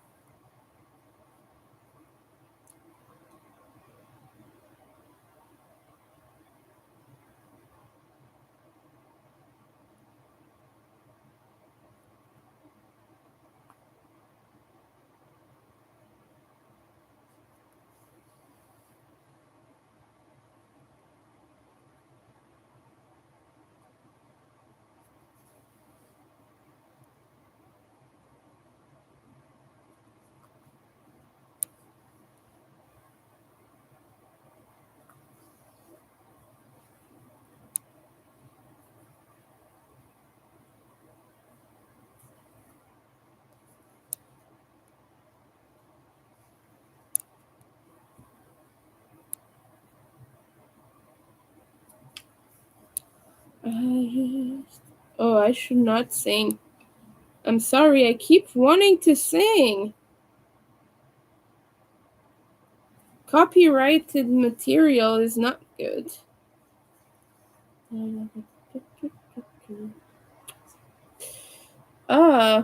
It's hard not to because I'm a person who does that a lot in person.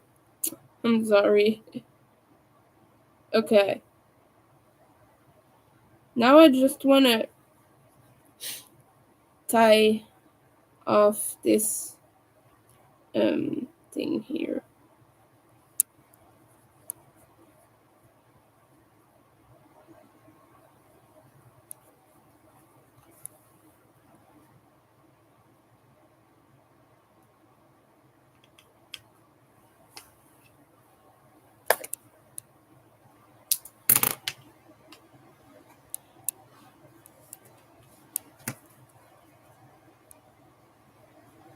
And it comes right above in certain round. Excuse me.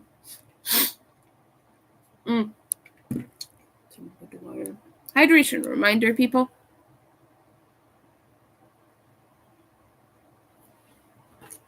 Okay.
Uh,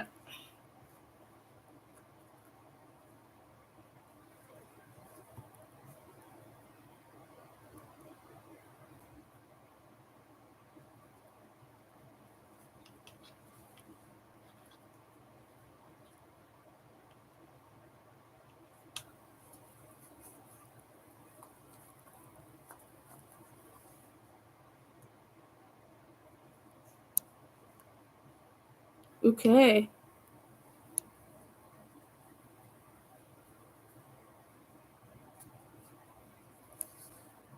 I think that really I got the essential vibe. Let me just get rid of the things before I show you.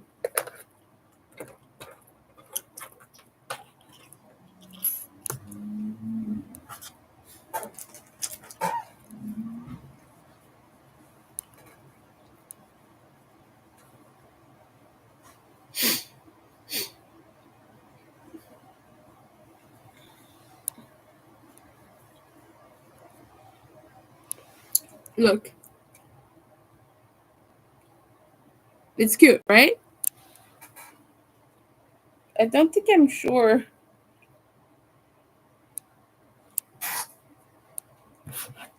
But it's big.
there.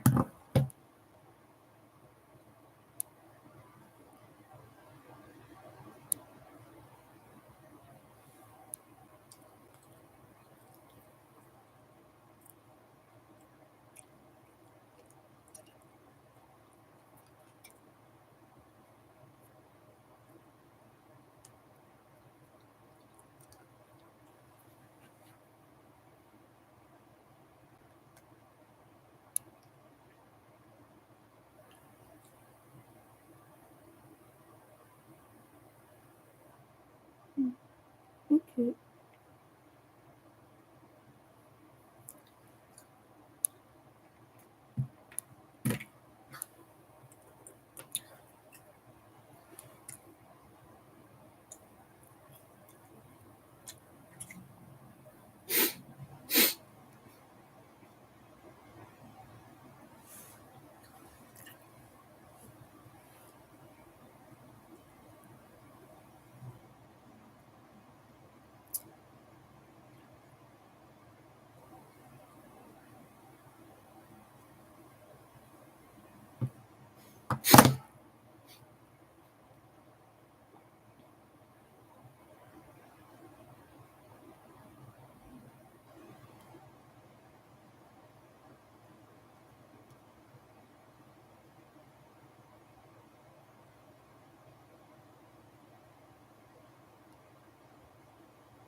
Okay, so Messenger has a feature that when you accidentally put period in your in between words, it creates an hyperlink without you being able to control that. You have to rewrite the whole text and remove it for it not to do it. And my friend just somehow sent me a link to enlarge something by accidentally putting one of those, and it's hilarious.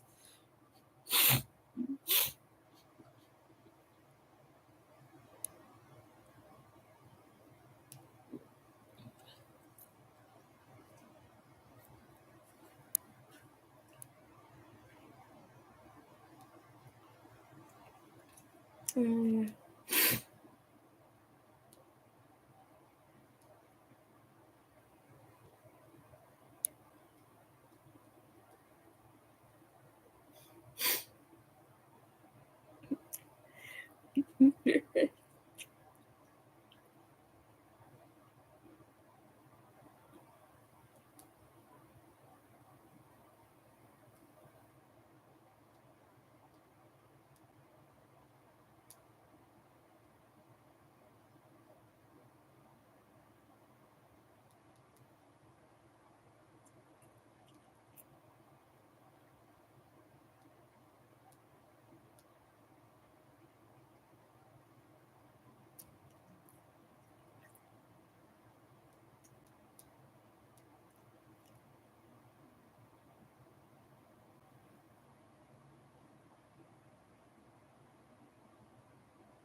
My friend loves it. I just sent a picture over, and goodness, this is the best thing I've made in a while. I think I'm happy. I gotta put the Easter stuff somewhere because it's not Easter anymore. Okay. Phew. Okay. And mm, You have to take better photos of this.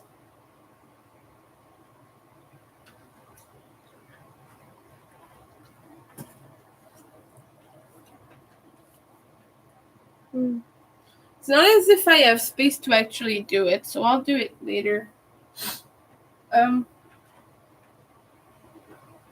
gonna just put it in my shelf.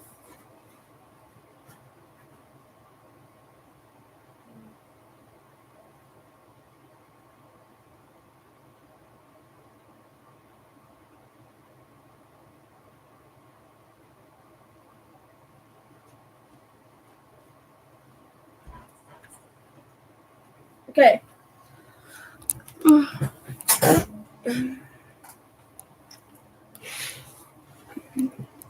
The guy is such.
That the guy is still harassing me.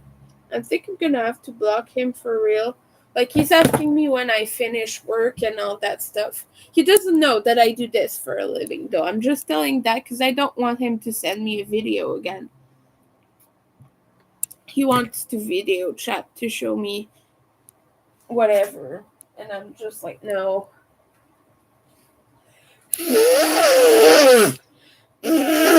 Like, he wants me to tell him he looks good in leggings and things like that. And I'm all about allyship, but he's making it into a weird sexual thing, and I'm not comfortable with that. Uh,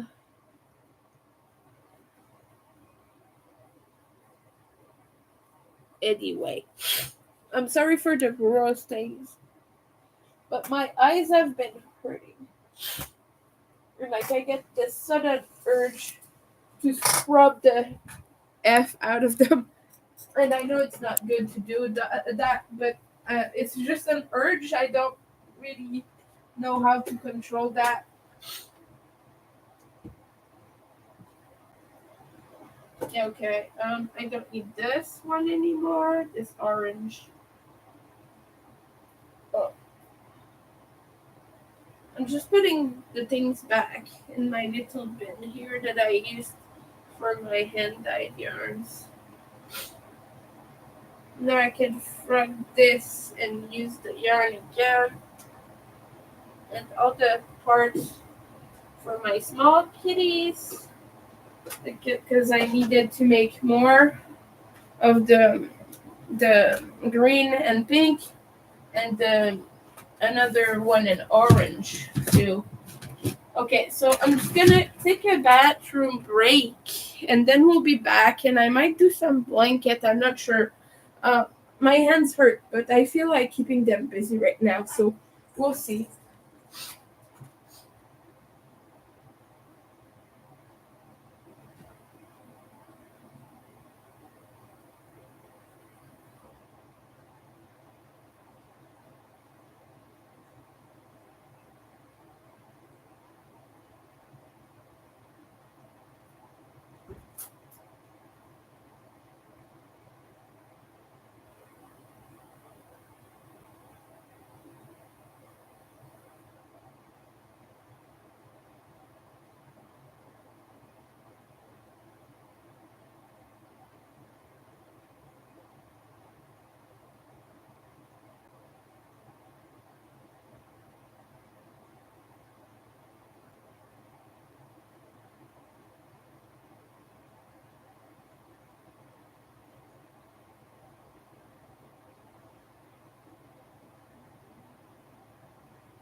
Okay. Hello again, people of the internet. Oh, here I am again with my blanket again.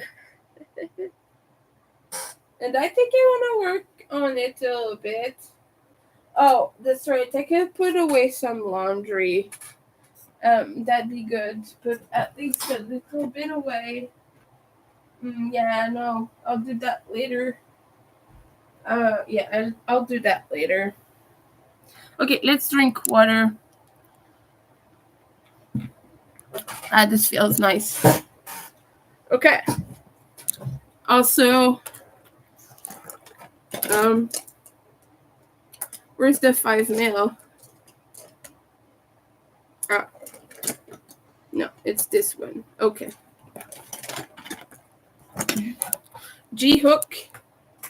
I could use my new one.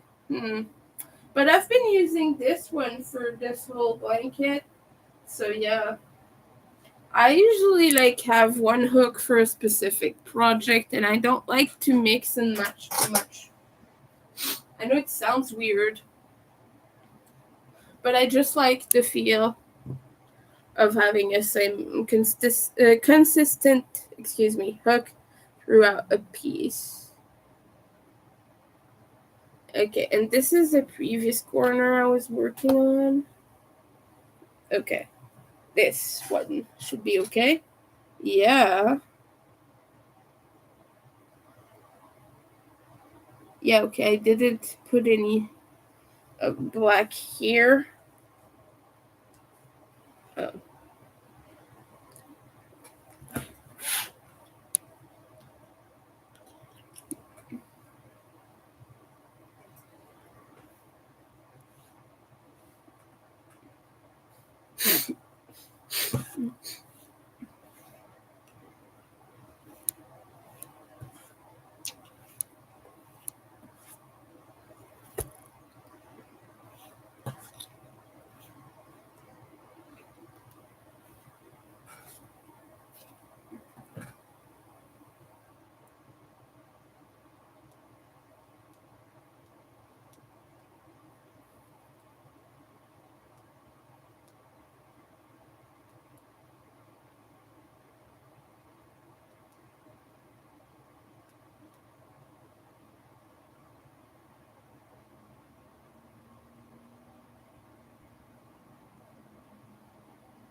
So I think what I decided to do is just do as much black and yellow as I can, and when the yellow runs out, I think it's gonna be one last stripe. I don't even know if I'll make it one time more around, but I think I decided to just use yellow.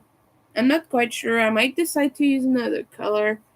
I'll see, but then I wanted to just do a very thick black stripe.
So, okay, I'm gonna.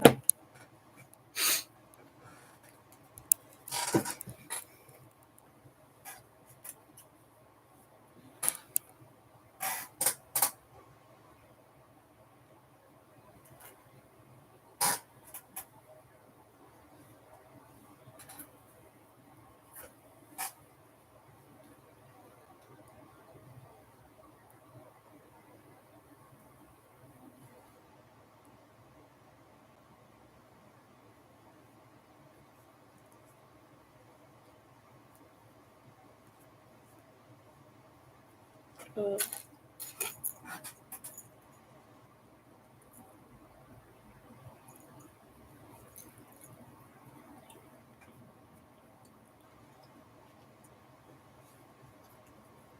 okay,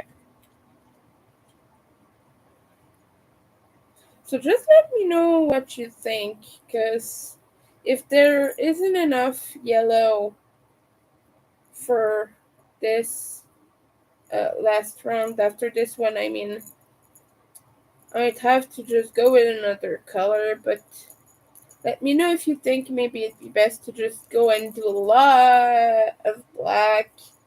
Because I do have a little bit left of many other colors. I could go with purple, for example. The purple would be great, I think. Especially if I use the sparkly purple. Because I have a bunch of sparkly purple. And I can buy more if I need to. That's the thing, because this one is discontinued. But the purple isn't.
So yeah, I'm thinking maybe purple. Because, like I said, I was hesitant about doing green or gray. Might do green. Might still do green.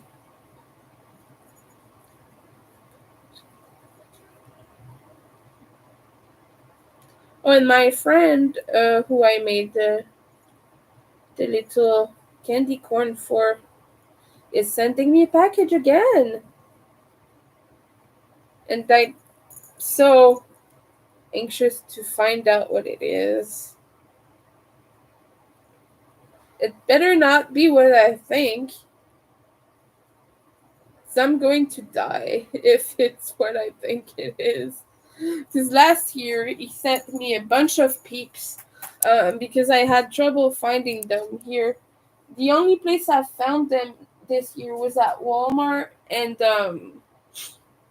well, they're not there anymore, obviously, because Easter's over. But we only had pink bunnies and yellow chicks, and that was all.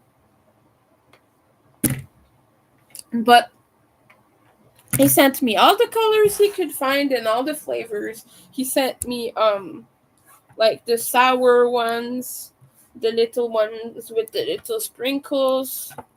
He sent me a big box of peep boxes.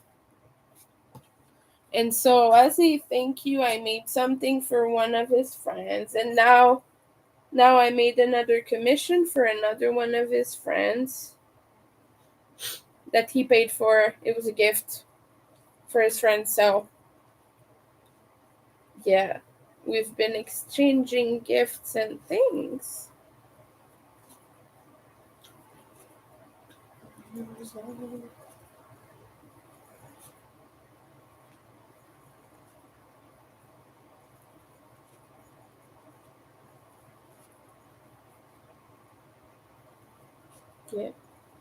key.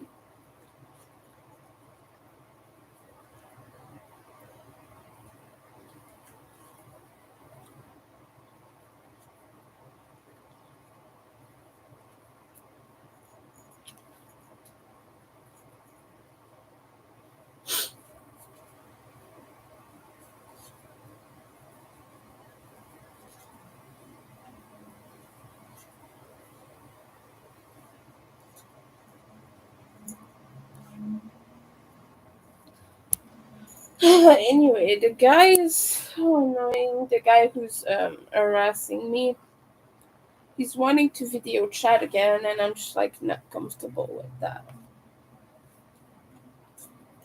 But yeah, like I said, potential customers. I need to sell him my stupid boots he was interested in.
Or I have enough yarn in each color to do rounds of single crochet. I could do that too.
This one is getting well, I don't know what I'm trying to say.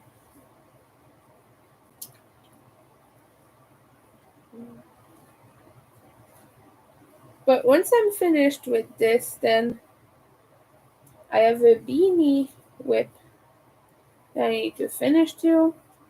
Um, it's a Yellowing Dahlia beanie. It's like a light beanie. I want to make it into a slouch beanie, a slouchy beanie that just kind of lays on your head. And I might make a cute border. I don't know yet. Just a pico stitch or something.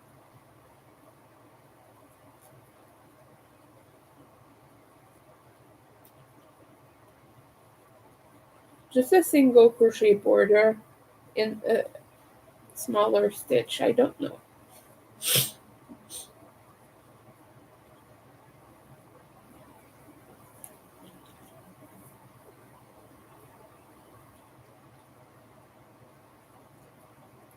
Oh, that's right. I need to put this there. It'll be easier to pull color from it. To pull yarn.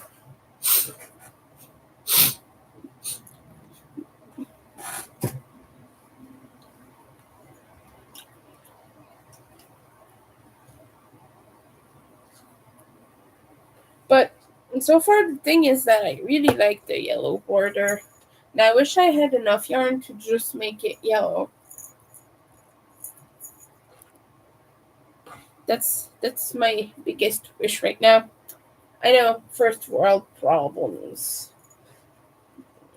I could look on Ravelry if someone has one for sale and blah blah blah, but I doubt it. It's not really that popular of a yarn, and people are keeping it because it's discontinued, you know. And I don't know that I would have much to exchange for it because I don't have money to pay for that.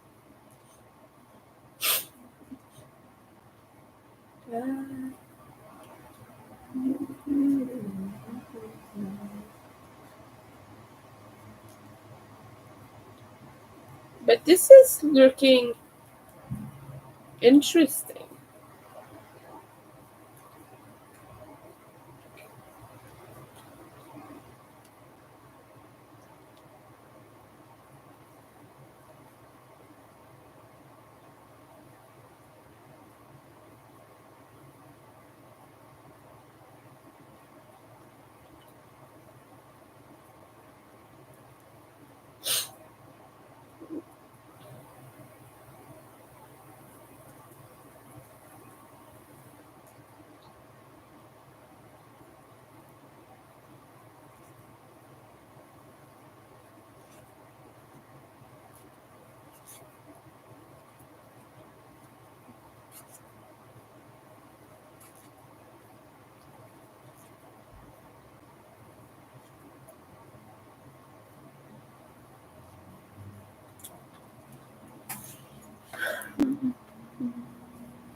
Hydration reminder.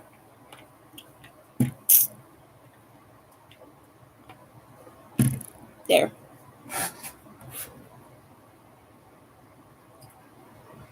I want to know what my friend is sending me, but it's not going to tell me.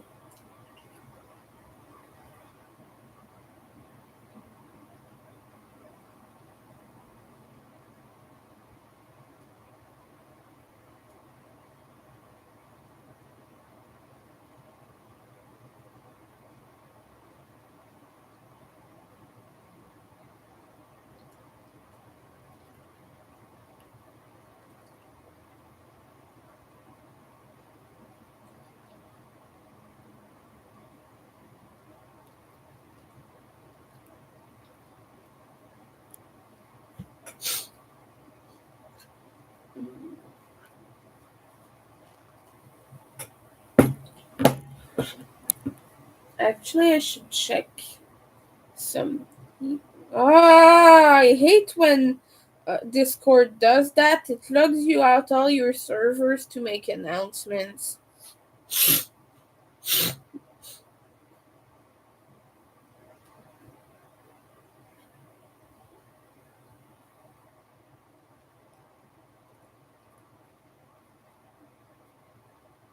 And now it's saying error messages that I can't log back in, and then I have to fiddle with that for a while.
Hi, how are you doing?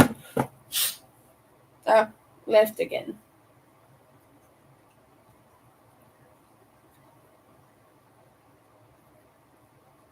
Well, this is a little bit of a slow day.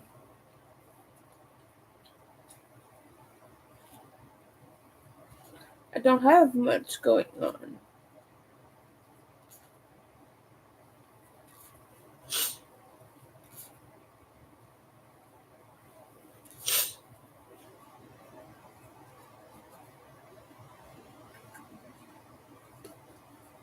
Yesterday I was explaining that as you um progress in the rounds of border, you have to pick up the extra stitches in each round so it adds up very quickly.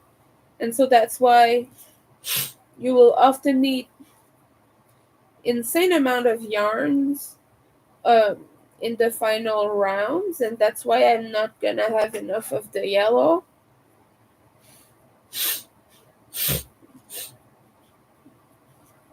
So that's why.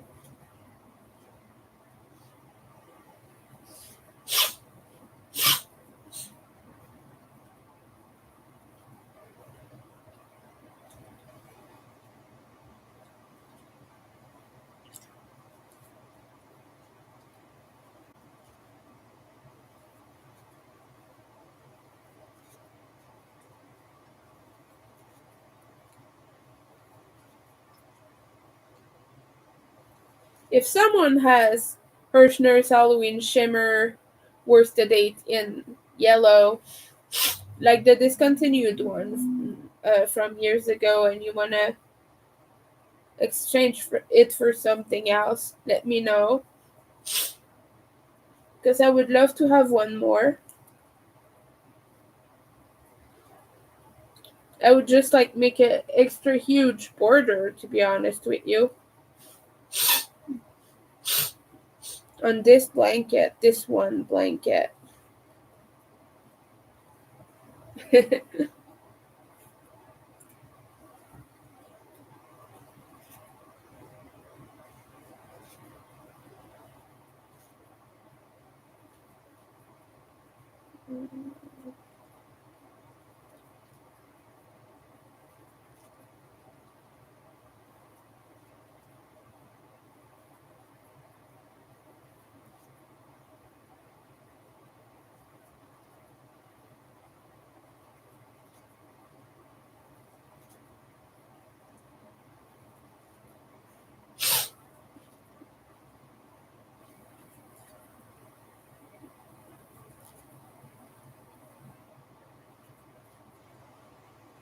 I'm already starting to get hungry.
It's already starting to be longer than it was, and I'm already getting bored halfway through.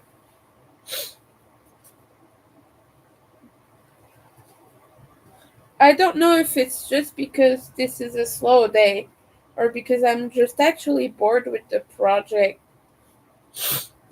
or it's just like the mind numbingness of having to do rounds over and over again. I always get miserable towards doing the border of blankets. It's always the part I hate the most. Just like the long rows on shawls, because like it's a bunch of the same thing without a break in between. I never um, worry too much about doing small rounds because it's a break and then you change color or stitch or something. But the really long ones are really agonizing. The long ones are really agonizing for me. They're hard to do and they induce a lot of pain too, sort of. It's weird to say, but it's true.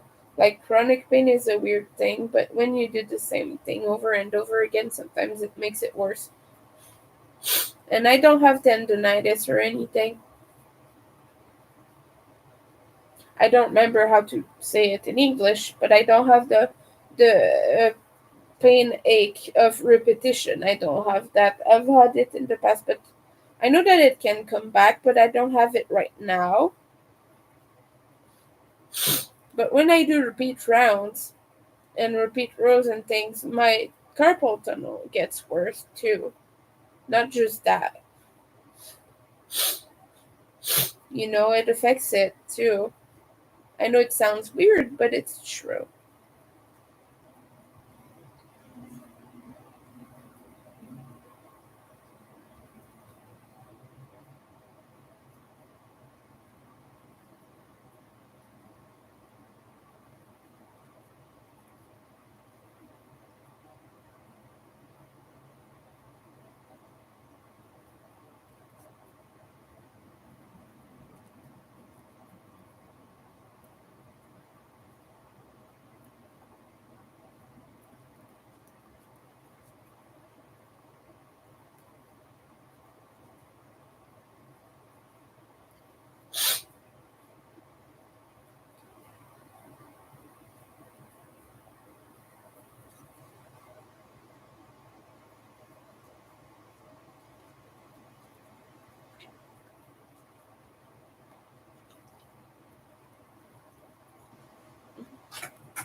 My fingers are in pain.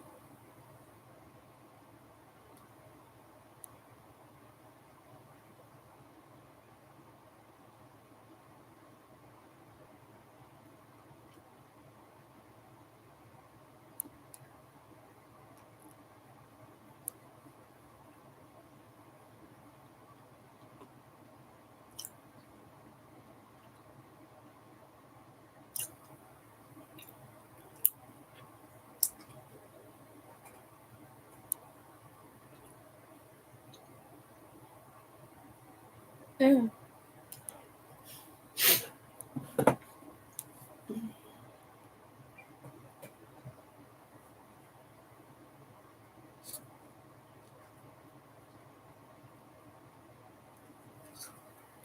So, does anyone have good plans for this summer? I plan to do a lot of Halloween things, like I was saying. I'm not a beach person. I'm not an outdoors person, and I can't go out when it's too hot because my ears fill up quicker and it hurts and it puts a lot of pressure on my head.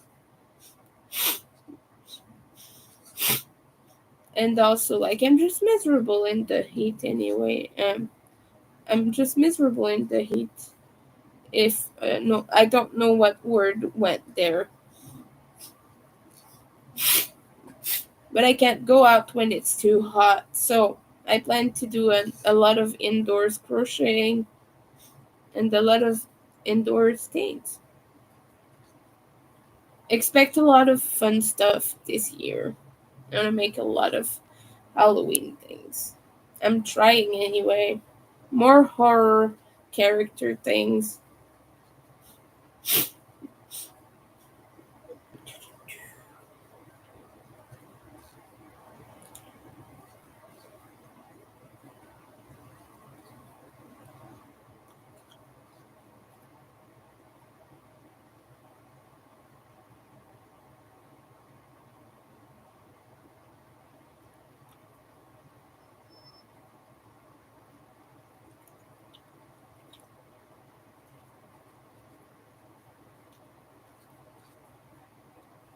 And I said maybe pride things. Does I get in the mood to do a few? Do a pride blanket, but I don't know.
What else?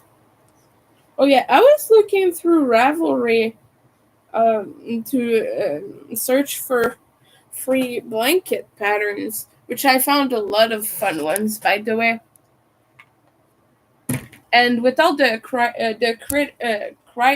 criteria, excuse me, without the criteria that I put, I had 76 pages of stuff, which half of them are not even free, even if you put the free criteria. Half of them are paid and don't have a free version. And I even put the thing to have a Ravelry download, and it still put only paid patterns for some reason. So I'm kind of thinking that Ravelry pushes paid patterns on you, even if you filter them out. And I know you can probably sort them by price or whatever, but other than that, like, that just makes it so I have to filter one more thing, and I'm afraid that it would actually like ignore some searches because some search engines do that. When you filter by price, they will like inter sprinkle them with still a bunch of priced stuff, but like not a lot. just a few, so you still get them even if you filter that. Like, Etsy does that now. When you filter by price, the people who have paid for their advertisement will still be first, even if like their things are $100 and the next thing is like $5, you will still see them. So I'm afraid it's just gonna do that. I don't know. I've not tried, but yeah. But now I'm at page like 66 out of 76, so I just have a few left, so it's not a big deal. But next time I'll do tests and I'll test it out to see if that's something I can even do.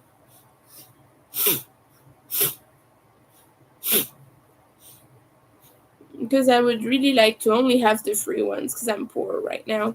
And I'm making a blanket for a friend, and I'm thinking the Phoenix one from Hooked on Sunshine, or just another one that was quite nice that I don't remember the name of that starts with C, I think. The Cosmic Cow by someone, I don't remember who. But it up. Look up the Cosmic Cow blanket on Ravelry. It's beautiful. And I'm thinking I might do that. Both are very beautiful patterns, but the Cosmic Cow looks a little bit fancier and more interesting to me, but it's also more complicated and a bit bigger. So I don't know. I'll see what I think, and I'll see what I think is best. The thing with the Phoenix blanket is it doesn't really say the order for the color changes, so you kind of have to figure that out yourself.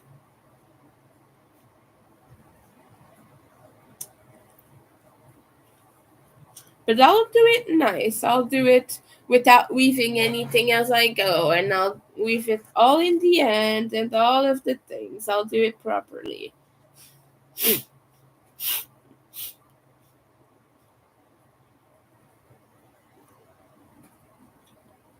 Because I want this one to be really fancy for my friend.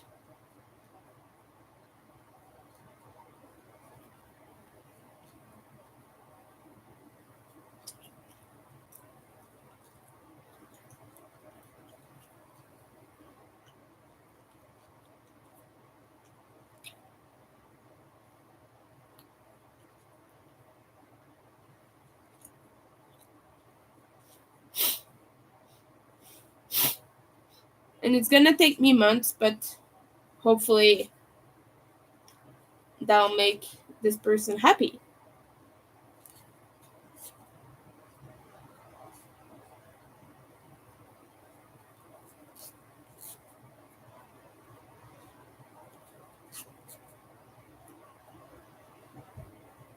Also, the Phoenix is like has kind of a simple yet effective pattern.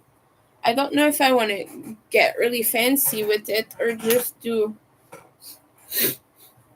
the nice pattern. So I'll see. I don't know. Just if you happen to look up those blankets, let me know what you think.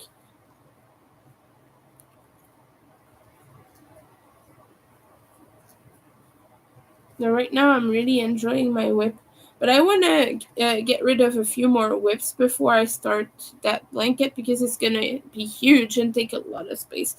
So I do have to clear up a little bit of space in my bins and in my stuff. And I'm going to be using Ubby Mega Ball because I got a lot of that.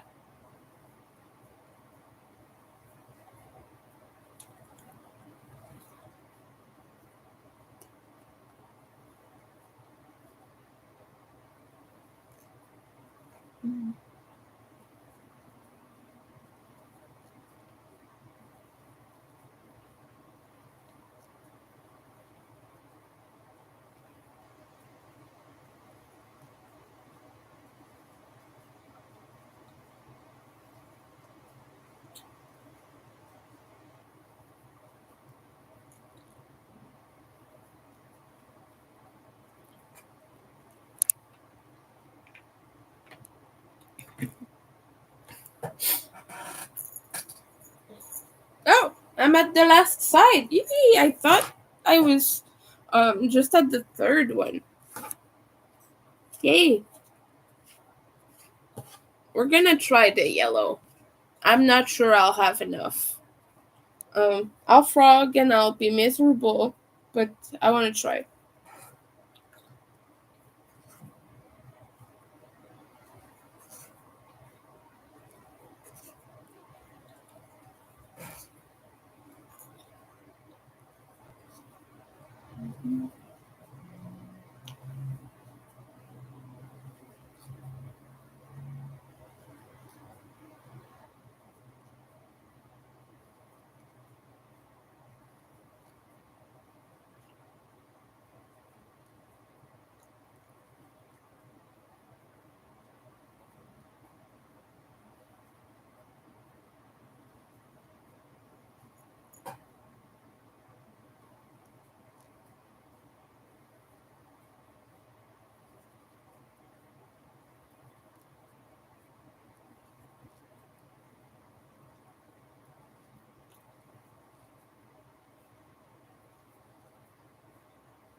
Oh boy.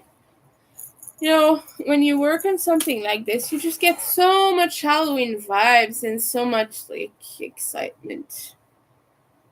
I don't know. It's just yeah.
I'm almost done with this one.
Okay.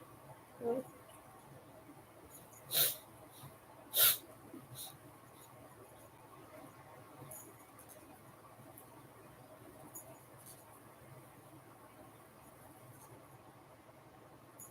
yeah.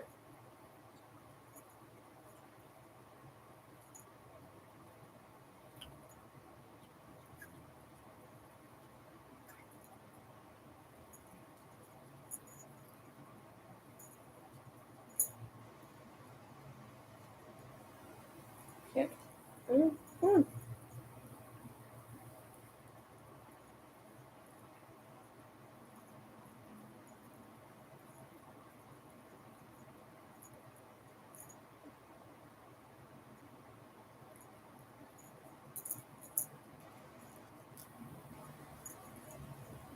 I'm not very chatty right now. I will be if someone comes in and chats. But if you're watching the replay, just know that I spend quite a bit of time not saying anything. But I'm sorry about that. But um, talk to me below in the comments and let me know about your projects. And just look at how big the border is getting. It needs more rounds, but it looks good.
I've been live for 3 hours already. Damn. That's why I don't have anything to say. Also, because no one is joining. It's a little bit dead on my channel right now.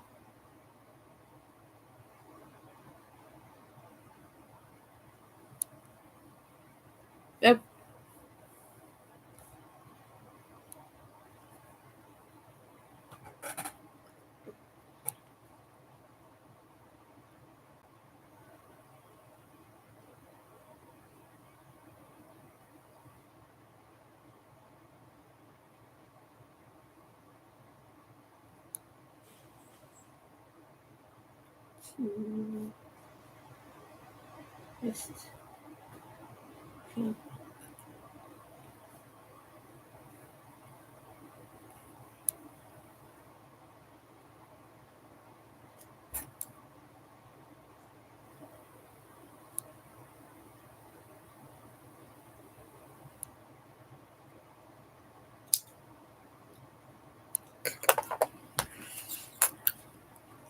Okay.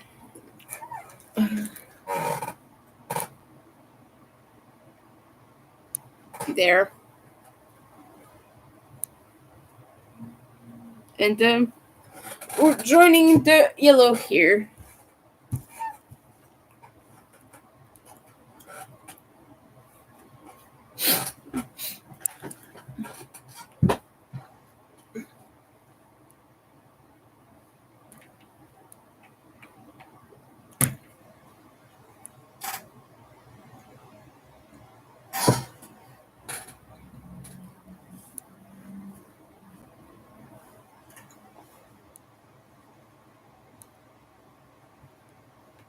Yeah. And I guess, yeah.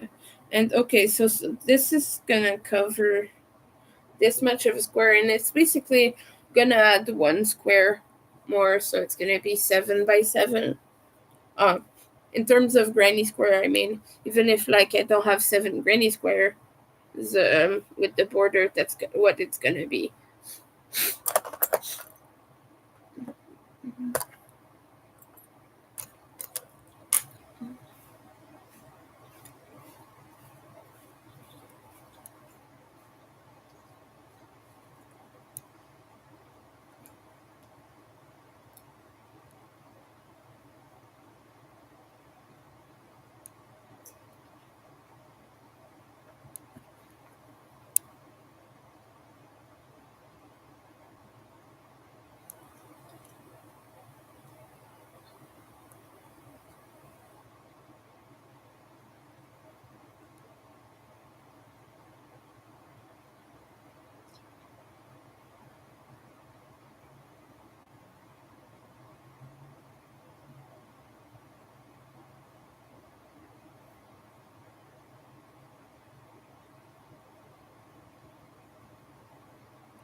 I'm gonna post it on Instagram because I took a photo yesterday.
Hmm.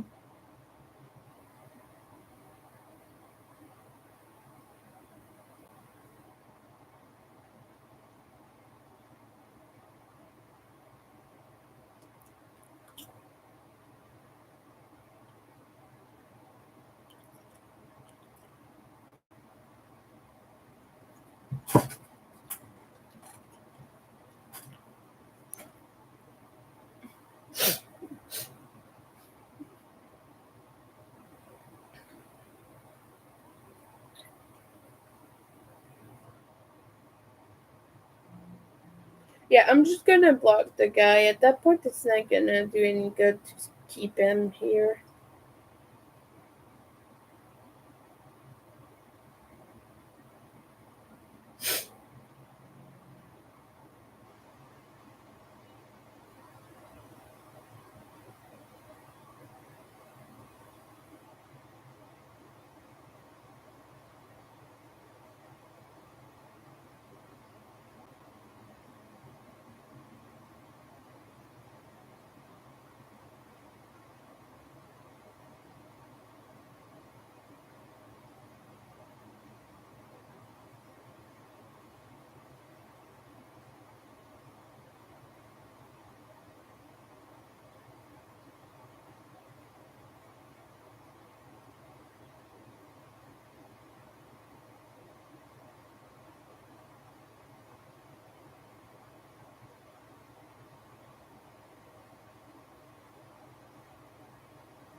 Okay, I blocked the guy. That was annoying. People, please don't use Marketplace to sexually harass people. That's not okay. Don't do that type of stuff. Like, we're selling our items for a reason. I'm selling that because I'm poor. So it hurts me to know that some people are taking advantage of that. And it sucks. So don't do that. Just don't be that person. Because I have to put up with that because I don't have money. Like, I don't have the means to go, okay, I'll do without selling those boots. I can just live off my normal money. I don't have other money than this. So, really, I resent the people who do that type of stuff and take advantage of you. I really resent that.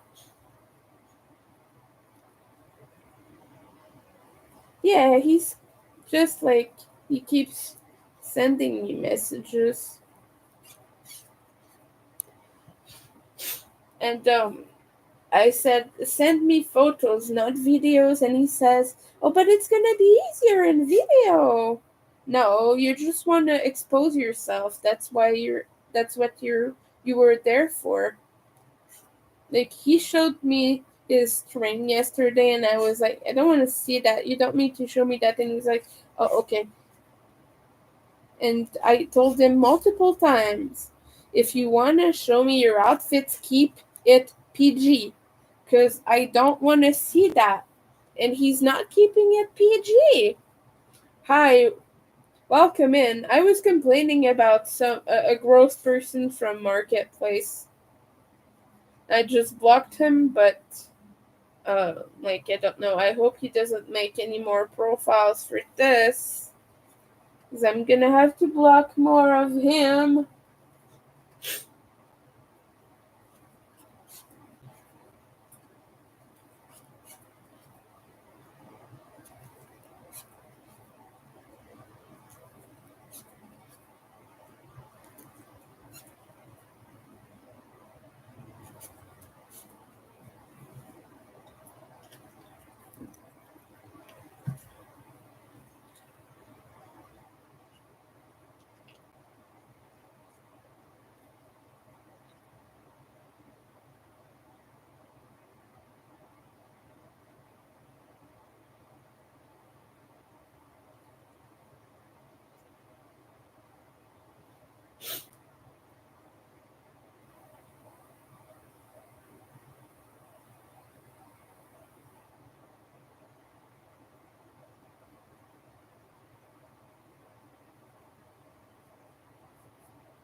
Anyway, I'm sorry I'm talking about this, but I feel like it's gonna be talked about somehow. People are saying, well, just don't do that if you don't want to get harassed. But I have to sell my items.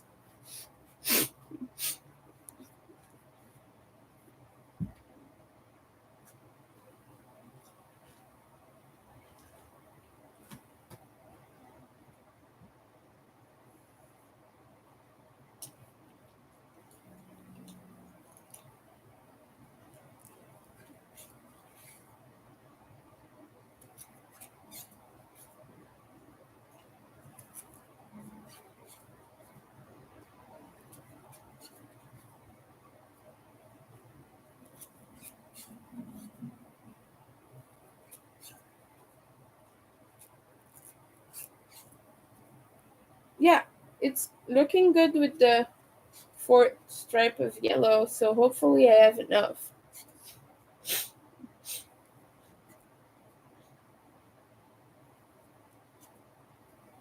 Sorry for the squeaks, by the way.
And he was weird also, the guy. Like, he kept repeating the same words and asking the same questions, although I had answered 20 times. And he kept saying the same thing. And we kept just like exchanging the exact same sentence. It was really weird. I'm sorry that I, for a second, blanked here. I completely spaced out. But yeah, I'm just like thinking about it, and it's so gross.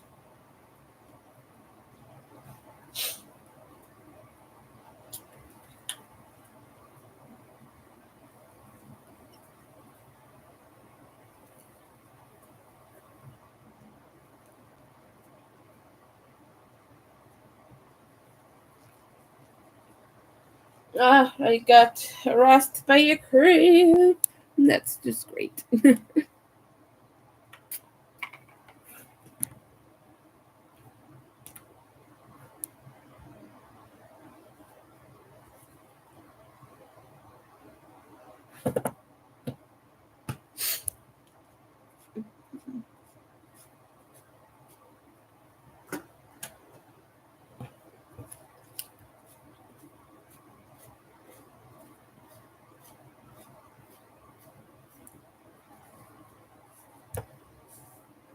Inappropriate messages from marketplace folks. That's that's great. Ugh, I'm sorry, you guys. I just feel off.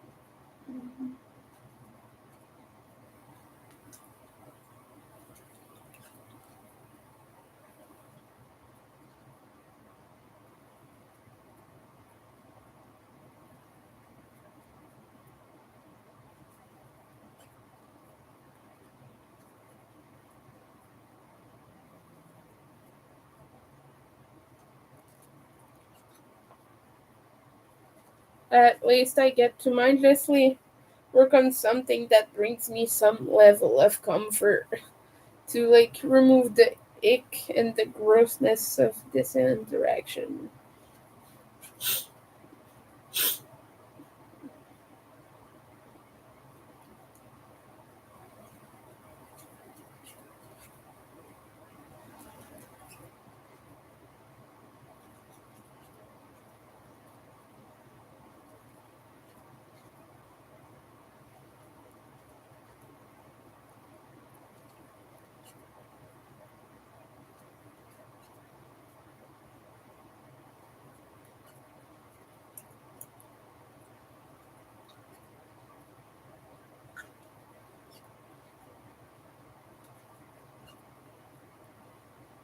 This is squeaky.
So,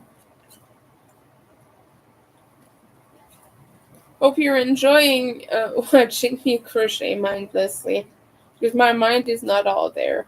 I apologize that I'm not like interactive, but yeah, I'm really in a weird state of mind after this. Like, I don't want to just talk about it and talk about it eternally because it's going to be annoying for you guys and it's going to be hard to hear about that constantly.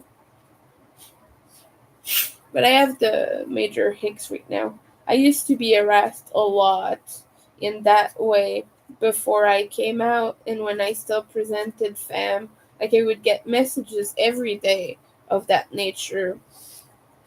And it was hard, but I took pleasure in turning them away and being super rude back and like just basically telling them off massively. But I've not been harassed in a very long time in this manner. Now I just feel icky. I just feel disgusting. 'Cause I realize all the grossness of it that I perhaps did not back then. Like, I knew it was wrong, but I was just like, I would just like um tell them off and brush it off and move on. And now I'm just caught up in the grossness of it because also other things have happened to me since then, and so I'm also affected by that as well. So I kind of realized the whole grossness of it, and I can't really get over that as I would have before.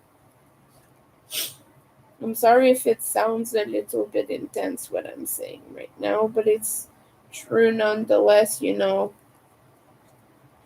It's a lot for me to handle that stuff. And I struggle with it, truthfully. I struggle with it. And I don't think I'm gonna have enough yellow. Because now I just did one side and I'm almost out of it. But I don't know. Anyway, it's just like, it's kind of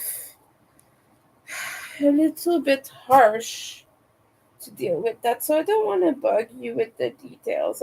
I'm in a weird spot having to tolerate people like this and not being able to send them away because of the consequences. The consequences being that I'm not going to have any money. And that sounds stupid, but that's what happens when you're a poor person who sells items they own, you know. Like one of my friends was getting harassed by people because they were selling items that were of a sexy nature and people wanted to send in pics and things like that, and they were just being gross and pushy about it, which is not my story to tell, but so I'm not gonna say more about it, but it just to say that it happens, and yeah, it's just hard to deal with that.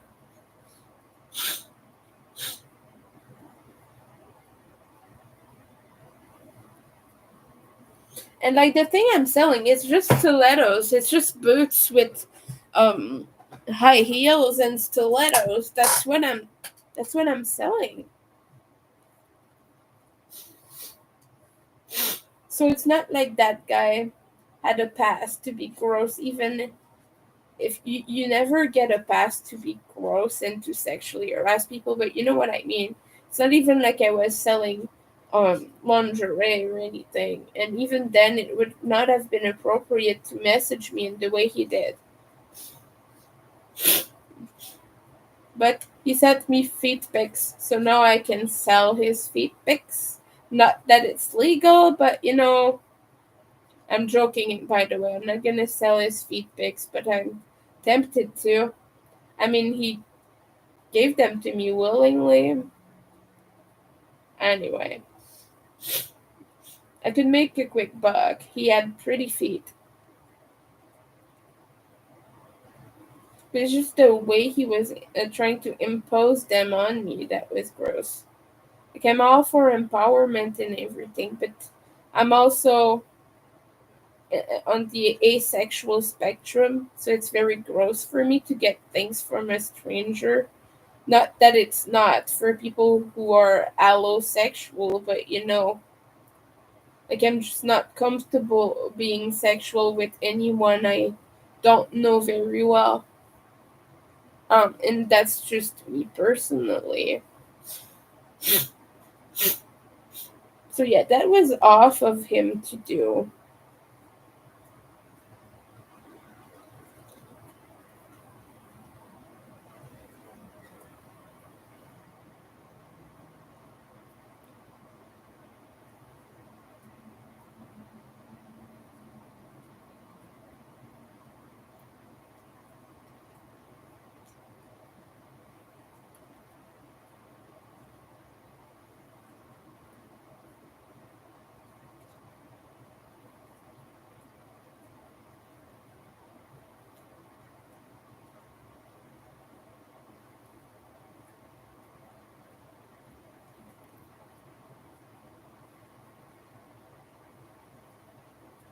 And I still forgot that I wanted to write a pattern for Autism Appreciation Month last year, and I wanted to do it this year.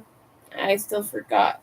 Don't really have the time to do it yet. It would have been to be released before. I just always forget about that stuff. I might just make a red rainbow kind of thing. I don't know.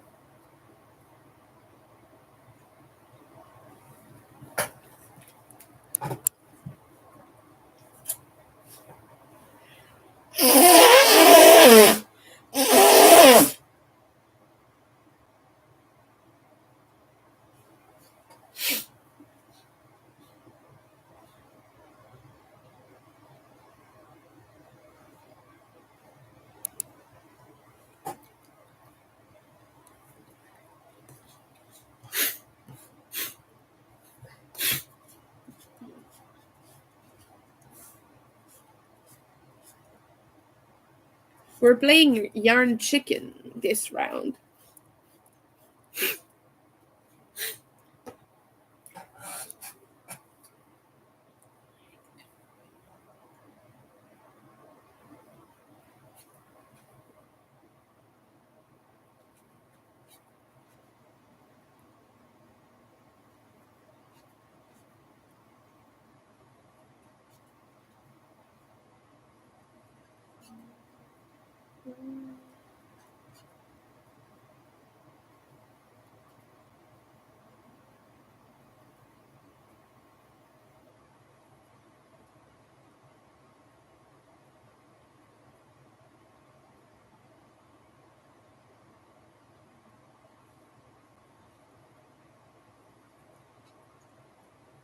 What time is it? Oh, it's 4.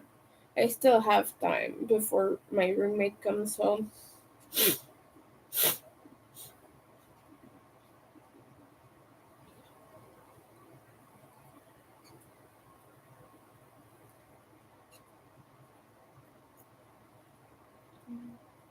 Still trying to think what I want to do with the border.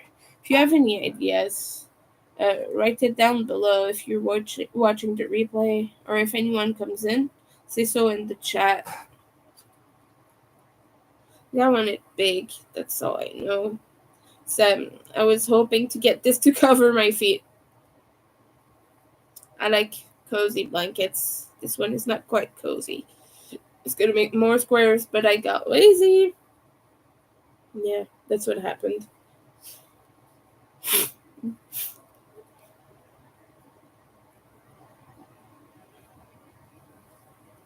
It's still beautiful though. It's just that.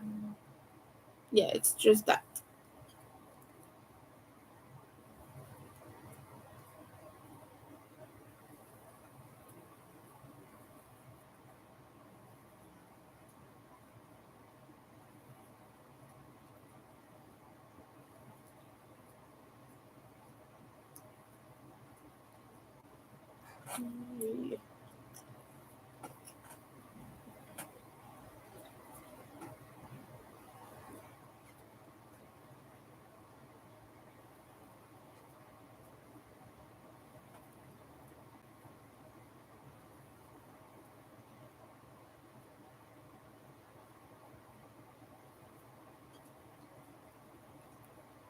them thinking.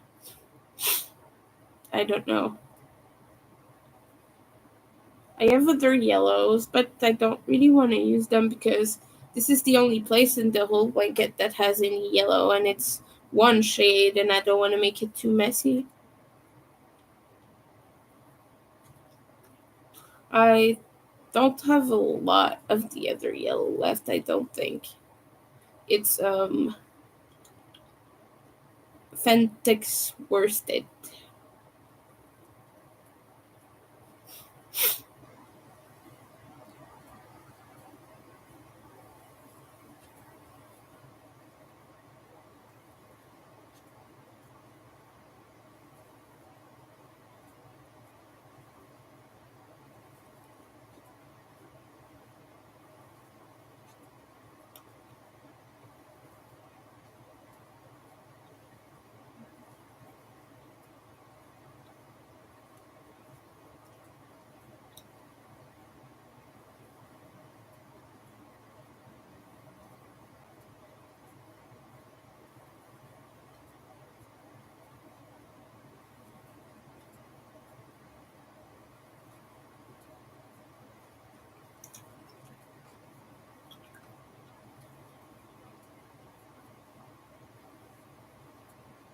Yeah.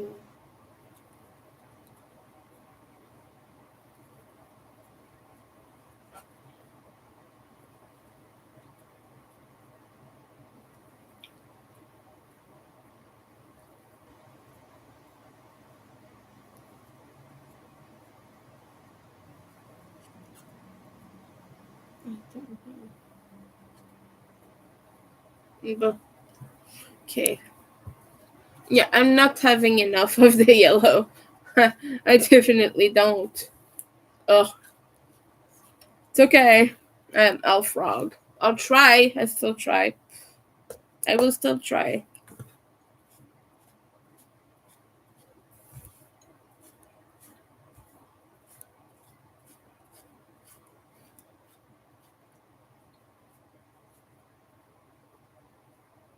Ugh, I'm sad.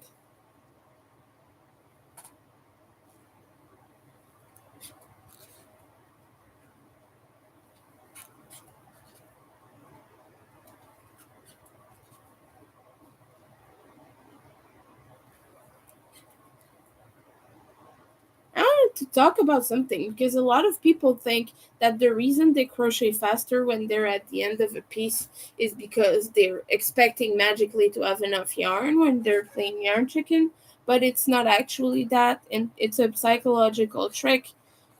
Doesn't work so much with people with ADHD most of the time because actually we tend to do the opposite because the dopamine's running out. But for neurotypical folks, actually, when you get towards the end of a project, you're just getting the dopamine and the hormones from finishing a project. It's stimulating your brain, so it's stimulating you to work faster, to finish it faster. So that's what's happening. So I know that's disappointing. You want to make a fun joke about yarn chicken, but that's not what is actually happening in your brain. Your brain is just trying to make you finish faster, and it's also a side effect of mass productivity and capitalism as well, because that's how you're trained to behave, and that's how school has trained you with like speed tests and things like that that you have to finish in an hour and things like that. Otherwise, like after an hour you have to give it back no matter if you're finished or not. But that's just a side effect of society, and people think all sorts of weird things about it, but it's actually true. Your brain is actually just trying to finish quicker, and people say, oh, but it doesn't happen if I'm not running out of yarn. But that could be just a side effect of wanting to finish that color quicker. I don't know if you knew this. I just thought it'd be funny to talk about it, really.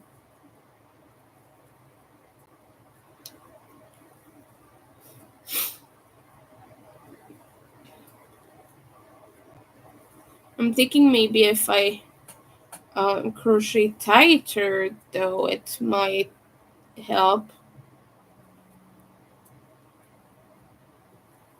I don't think it will, but I don't have anything to lose.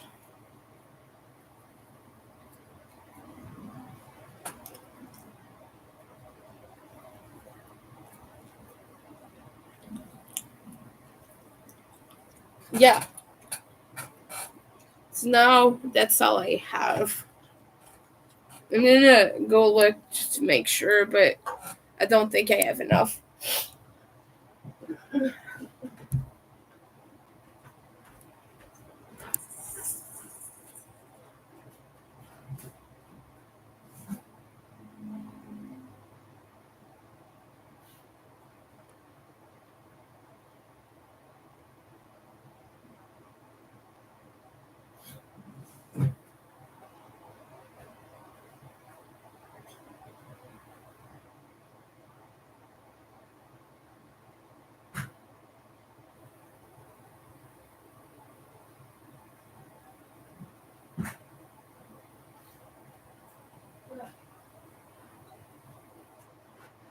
Listen, if I'm missing yarn, I'll just frog this.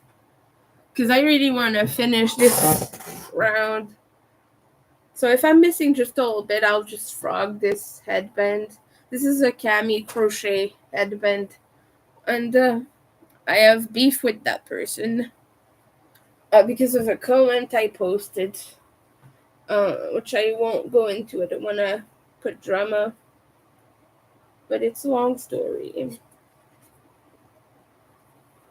But the great pattern maker was a lot of amazing, beautiful patterns. I just wanted to put that out there.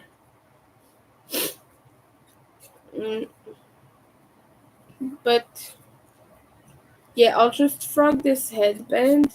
I don't think yellow is a very popular color for headbands anyway, and I have a white one and a green one, so to me it's kind of okay.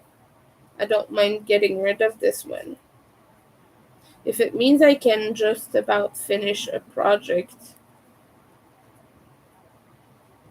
I think I'm okay with that. Life, you know.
It's squeaky because I'm crocheting really tight, by the way.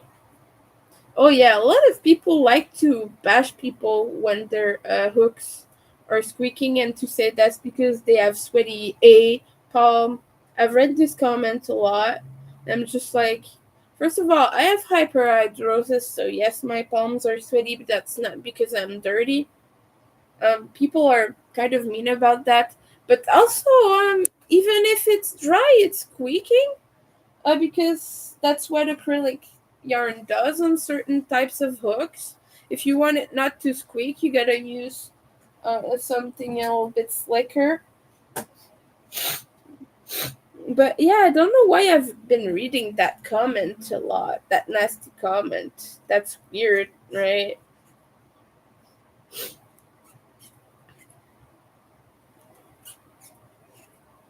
Right now, my hook is as dry as it could be. I just wiped it. And people say put grease on it, but I can't work with greasy hands. So I'm not greasing my hooks. I'm never freaking doing that. Somebody told me to put cornstarch on my hands. I'm like, are you mad? I'm not gonna be able to touch anything ever again. Because cornstarch is never gonna rub away from my hands even if I wash them 20 times. I'm still gonna have the gross feelings for years to come, I feel like. People have such weird unsolicited advice in life in general. Or like unsolicited comments and things. Like that girl who said, well, one of the many that said that our hooks squeak because we're sweaty. That makes no sense. I just wiped it 5 seconds ago. But anyway, this is just something I don't understand about people always feeling to put their grain of salt, but in a mean way. Like they always have to put someone down, and they have such weird thoughts that they absolutely need to share. Otherwise, they might die if they don't share their nasty thoughts. Like I share a lot of nasty thoughts. I'm gonna admit that, so I don't exclude myself from this. I'm also one of the very flawed people who are like this, but I don't know why we do it. That's the thing. I don't think I understand that very well. Society in general. We're just a bunch of weird and sad, miserable things on planet Earth. That's what I think, anyway. But we have a lovely community. That's the thing. We have a bunch of lovely people on here who support each other and do things for each other and help out each other. But then you get out there and you meet a bunch of very weird people and things, and I don't know.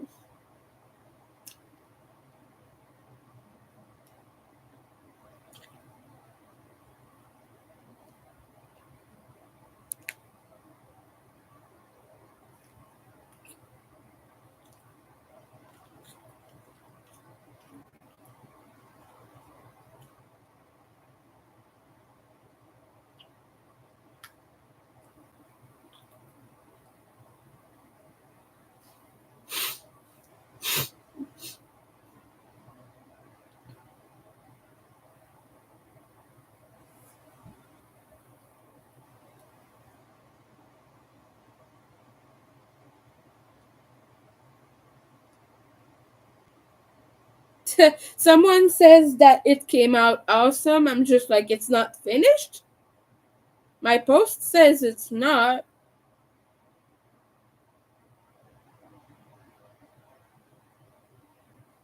People, weed. I don't know why I'm annoyed at such small things. I think it's just because I'm still not in a good mood because of that guy. That gross guy from Facebook Marketplace. So yeah, I'm about to just post his name all over social media and tell people to block him, but like that's pity. I don't want people to be mean to him and send him hate, but at the same time, I want to protect my friends who might be selling items. So like it's hard. I blocked and reported him, but yeah, it just I don't want people to experience this because it sucks. The police is coming for me. Maybe, I don't know.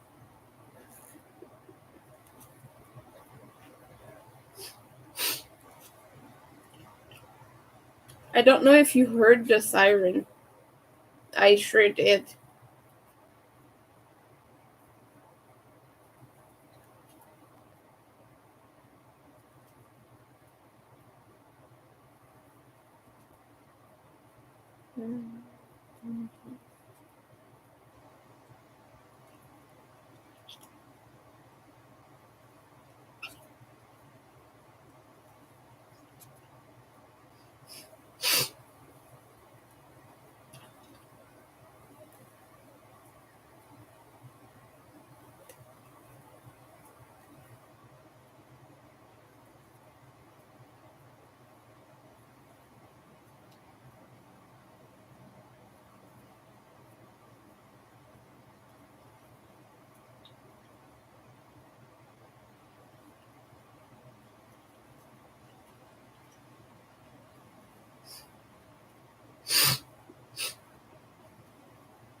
I think I'm gonna like need just a tiny bit for the end of that blanket, and it's gonna annoy the heck out of me to frog an entire project just for that tiny bit of yarn.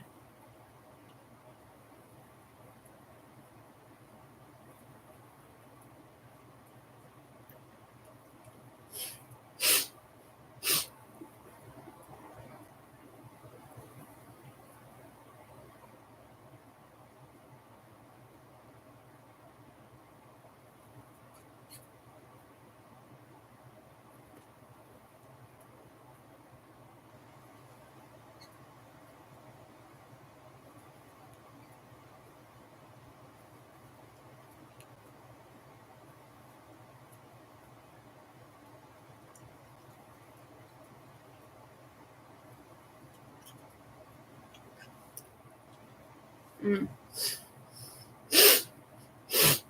Yeah, no, I think it's gonna be for the entire side, so I hope I have enough with the frog project, because I'm gonna have to remove a full listing because of this, because the listing encompasses the three, and on Ribbler you can't really do that. I can't like write in the description, oh yeah, the yellow is not there anymore. Well, I could, but like people still see it in the picture, so they can still order that. And so I have to remake the entire thing with only with only a photo of the two. Like you can only make one photo per listing on Ribbler. It's really stupid. When you list items, I mean, not patterns. It's not the same thing. It's not the same way, but that's what you have to do when you list items. Just one photo and one description.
Yeah, I don't think I'm gonna have enough, even with the frog project. Cause look, I'm already running out, and I'm only like partly through the border. I'll have to see, but I just don't think it's gonna work.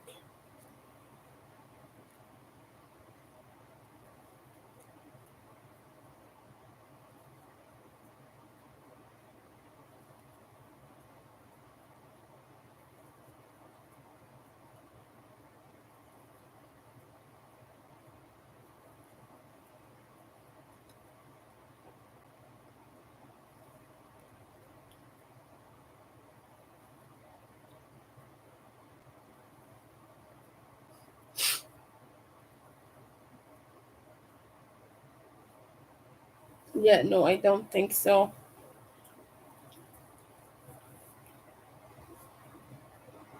I don't know if I want to risk it.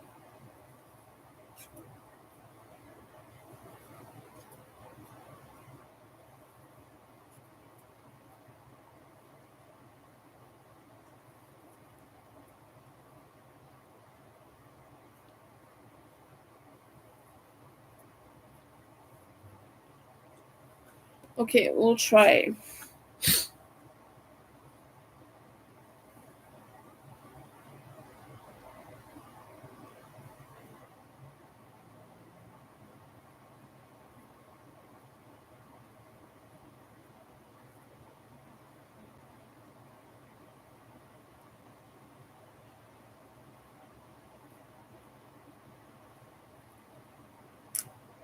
Yeah.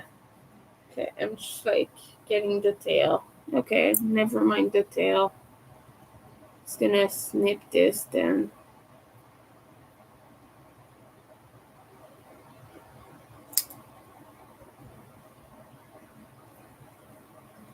Okay.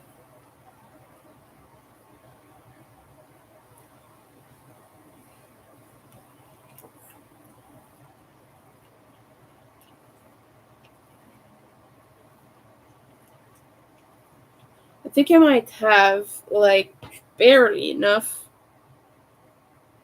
I'm sorry, I'm just like a little bit I'm just a little bit anxious about not having enough.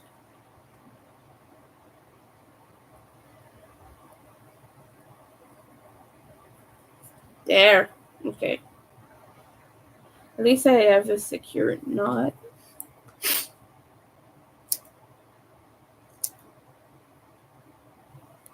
Nah, I cut the wrong place. Well, no, I didn't actually. It just cut the wrong place itself. I cut it too close, probably.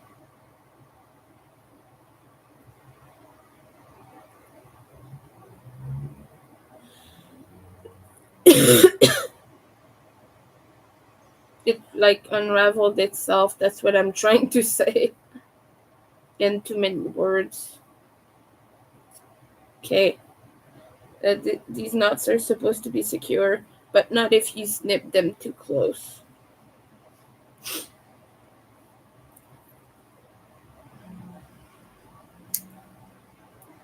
Okay.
Okay.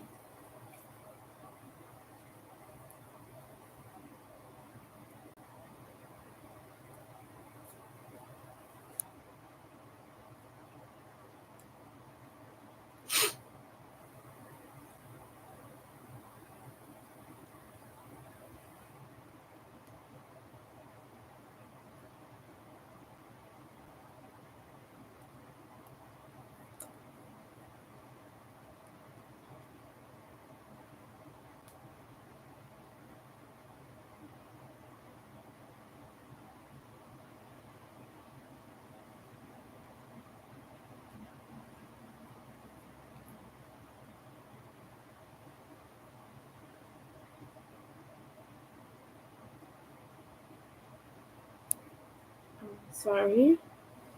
Ugh. No, that's my roommate. He's already there. Well, I'm pretty sure that's him.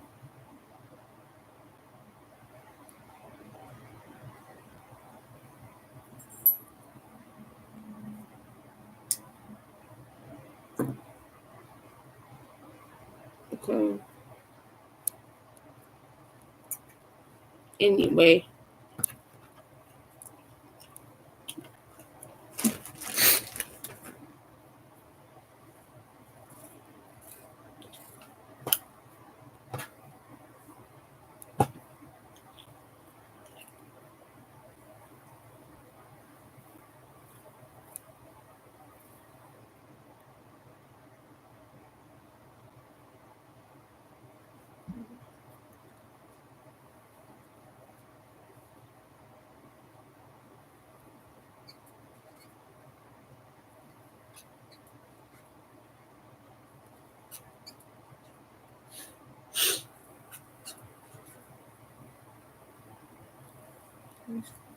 People are seeing my picture for some reason. They're assuming this blanket is huge. Um, but it's not even like 5 foot. It's not. It's barely. It's not even 4 foot. I think 4 feet. I think. Because it doesn't cover my feet. Like if I put it to my neck, it goes slightly over my knees, sort of. But I don't know. I think they see photos and they assume it's big because it has a lot of things going on. But they assume this is a finished project, just like this. But it's not. Which I also wrote, so I'm kind of just like, I'm sorry that I'm complaining over nothing. But yeah, um, like this is far from finished. Um, it needs at least a few inches more, just so that that it goes at least mid calf, because I don't know if I'm gonna be able to get it to um, cover feet cover length, or maybe over feet length but not feet cover length. Because for your feet to be covered, it has to actually be longer and to go past them. Otherwise, it's just like over your foot, but it doesn't cover, and it will pop out every time you move. So you have to at least do 1 foot more. So I don't know if I'm going to be able to reach that. That's the thing.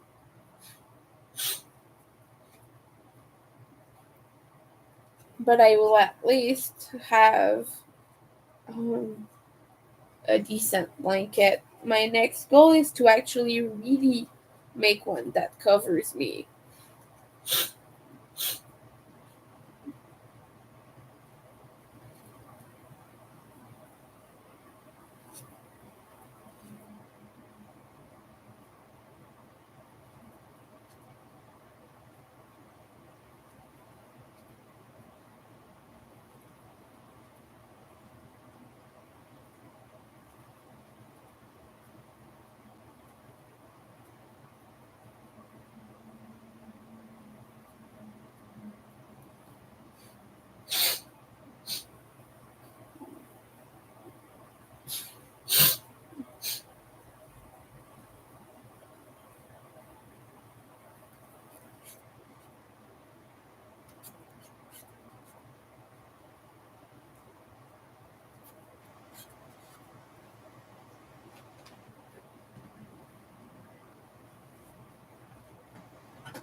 I'm almost done. Not with the blanket though, with the round. The blanket is not over. I just want to point that out because people think it is, and I don't like inexact things. That's one of the things that happen with autism. It bugs you sometimes when people say inexact things about the things you do because it's not real and it's not true and it's hard to deal with because your brain makes you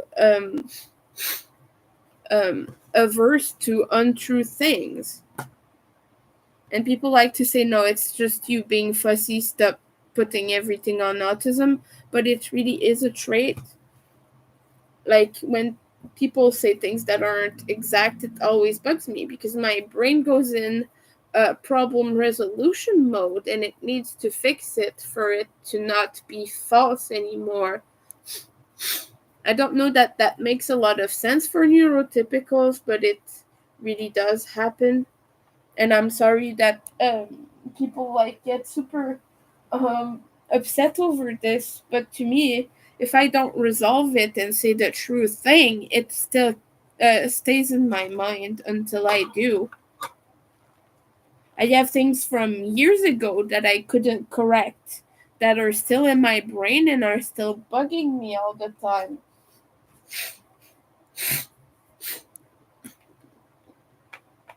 And it's not because I can't let go. Believe me, I wish I could stop thinking of those things, but my brain still puts them in my brain because they're not exact. That's the thing. And it's weird for people to understand, but like I have things from years and years ago, like over 20 years ago, that were said and were false and were said about me or to me by someone about me. Like they were saying that I have a little style. I don't have a small style. It's just I dress a certain way, but I don't have a little style. It's not a little cute fun thing from for weekends and events. Like I'm a goth. Well, I wasn't even at the time. I was just wearing black, and the lady told me you have a little style, and I was angry because of that because it was not exact. I know like that sounds petty and annoying, but that's just something your brain does. Um Inexact things like that really bug me and really trigger my PSA too. No, not PSA, PDA. PSA is another thing, but my PDA because it's something, it's not a demand but it's sort of a demand in the way that your brain kind of interprets it as something you have to be in accordance with but you're not, but people perceive you that way, the way that you're not, I mean. And gender dysphoria is a big one that does it too because people tell me I'm a woman all day every day but I'm not, and it's something I can't correct because in their eyes I'm a woman, and even if I say I'm not, like they don't care. They see me that way. They see I have boobs, so for them I am, and that triggers my PDA too because it puts in my mind that I have to be people's social expectations of I'm a woman because I have this and this and that. It's hard to explain in accurate words, but it does have something to do with demands and demand avoidance. And like I said before, because I got slack over this, I and the content creator made a video recently, which prompted me to block her. Actually, that autistic people are just complaining about this and just using PDA as a reason not to be like as a scapegoat. That's what she said, and I was just like, you don't have PDA then, because you don't understand what it does to your brain. It physically hurts um, when things are said about you or when people demand things from you that you can't possibly offered them because the demand lacked consideration. It physically irks me, like it physically does. It it bugs my brain. It hurts, and for her to say that as an autistic person was pretty rude because you don't talk about disabilities you do not have. And she's made videos about supposedly having PDA, which she does not. Because believe me, you don't say things like that when you have PDA, because you understand why people contest demands. It's not because they're using it as a scapegoat. Like, I don't use my PDA as a scapegoat. I still do the things that I need to do and that are actual responsibilities. But they still irk my brain and they still hurt. And that's the thing I talk about on my platform. It's not a scapegoat. I get actual meltdowns. The meltdowns I get from demands are very real and they physically hurt. Like, a meltdown can hurt all day for real. It creates pressure in your brain. It can give you a headache. It can give you a migraine. Um, you can physically hurt yourself because of SIB when you have a meltdown. So yes, you really are hurt. I just want to make that very clear. Anyone who experiences PDA wouldn't say things like that. Like, maybe she thinks that her not really liking when people ask things of her is PDA, but that's not what PDA is. PDA is a big irk that makes you, like, that urges you to impulsively react strongly in a strong averse manner to demands. Like with a meltdown, for example, or a very strong averse reaction, maybe some yelling and everything, and it sounds like it's very abusive and things like that. Really, your brain really forces that from you sometimes. It's hard to deal with. I know that it's also hard for other people, and I know, like, it's not it's not something to use as an excuse. I'm just saying that's how we experience it. By the way, this person has been putting very like um not superior, but like that other word content for a while now, and I've not really liked her for a long time because of that. Like, the way she talks about autism is like, oh, people don't like me, people don't like me, people say this and this and that, but there I'm gonna poop on everything that I don't experience personally. And she's been doing that for a while. I'm not gonna name names, but if you've seen her video, you'll know right away who I'm talking about. But it's just like something that irks me personally, because like, if you tell me, for example, oh, could you vacuum the floor? I'm gonna be, yeah, I can do it, and I'm gonna do it. It's gonna bug me, and it's gonna do something in my brain. Like, it's gonna create a little annoying bug, and it's gonna a demand that I cannot fulfill right away because I'm not prepared for it. Annoying. Yeah, I'm gonna have a reaction to that, but I'm still gonna do it. Although, if you tell me, yeah, you've not really been vacuuming lately, and you use a little like thing, like one of my old roommates used to do. He would like put the vacuum there and he would tell me, yeah, I put it there now just so you see it and you realize that you're not good. Well, he wouldn't say not good, but like, he was like, just so you realize. Instead of just telling me up front, which I would have preferred, and I told them many times, just ask me if you want me to do something and I forget it. I'll do it right away. Or whenever I can, because I was in a university and I had to obviously like do my things and all of that. But I was like, just tell me if you need me to do something and I'll get to it as soon as I can. But he would never do that. Instead, he would like find subtle hints and things, and so because I'm autistic, I don't really pick up on that, and when I do, I'm just like, dude, seriously, you're not capable of talking to me? Like, that's not inciting me to do it. Like, I'm not playing with the emotional manipulation and everything. So no, I wouldn't do it when he would do that. But like when my roommate right now asks me, could you just do something? I don't do it right away.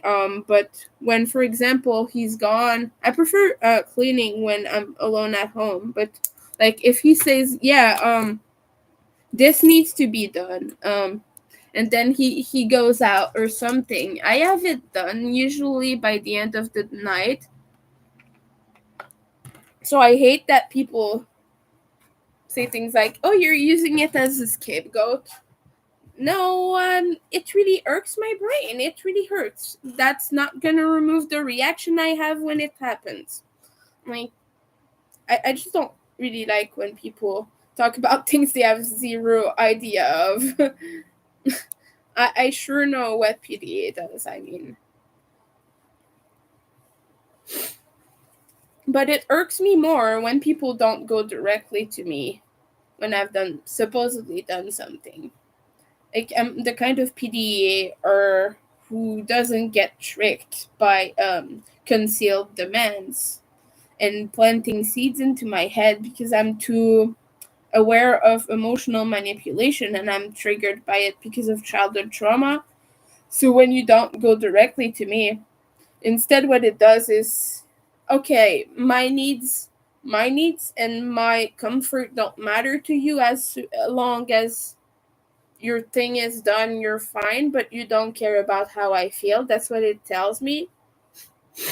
Like if you just say, hey, could you do this please? Like I'm going out, or I can't be home right now because of X reason, could you do the dishes for me? I will possibly be like, oh yeah, I can't really do that right now. I had plans to do this and this and that, and I'm working right now. I'm in my groove, but like I can find a solution and still do it when I feel less activated by the PDA later on. Like maybe it take me a few hours to just wind down from it, and but I'll still do it. That's the thing. And people don't understand this. They think I'm just lazy and not doing the thing, but I do it.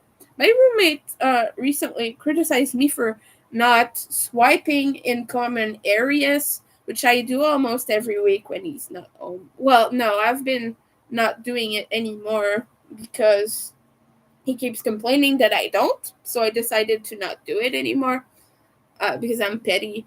On that, I am. With him, I am because no matter what I do, he's never happy. But I would do that every freaking week, and like we're two people, so if we do it both every week, that's like we do it every about 3 days, which is reasonable for swiping the floor. But he would go and say, you never do it, you never took the initiative. He did the whole speech that I never take the initiative to do it. Well, I said, that's not true, I do it. And he said, well, I've never seen you do it, that means you don't do it. I clean when you're not there. I clean the bathtub every single day because you leave it disgustingly disgusting. You leave hair and sticky stuff all over it every time you take a shower because you don't clean your freaking feet. I'm sorry, I'm complaining again, but yeah, that's the thing. Like I do the freaking bathtub. Basically, I take a bath almost every day. I admit that sometimes I don't, but like I will take a minimum of 5 or 6 baths a week, if not more. Sometimes I take it a few times a day, like 1 or 2 times, sometimes 3. I have done 3 when it's really hot and like you need to cool down. But normally I would take it at least once a day. Sometimes I forget, like I said. But every time I take a bath, I scrub the bathtub afterwards out of respect because when you live with someone, that's what you do. You don't leave the bathtub unscrubbed. But like he completely ignored that. And he never does it, by the way. He's never cleaned the bathroom in 2 years that he's been here. And I've always been the one to do it. He's never cleaned the toilet. We don't have toilet cleaner anymore because I'm poor, and I'm the one who buys it. So every time I've asked him to pick some up or whatever, like he thinks he doesn't have to clean the toilet, but I'll just leave out the details. He doesn't aim.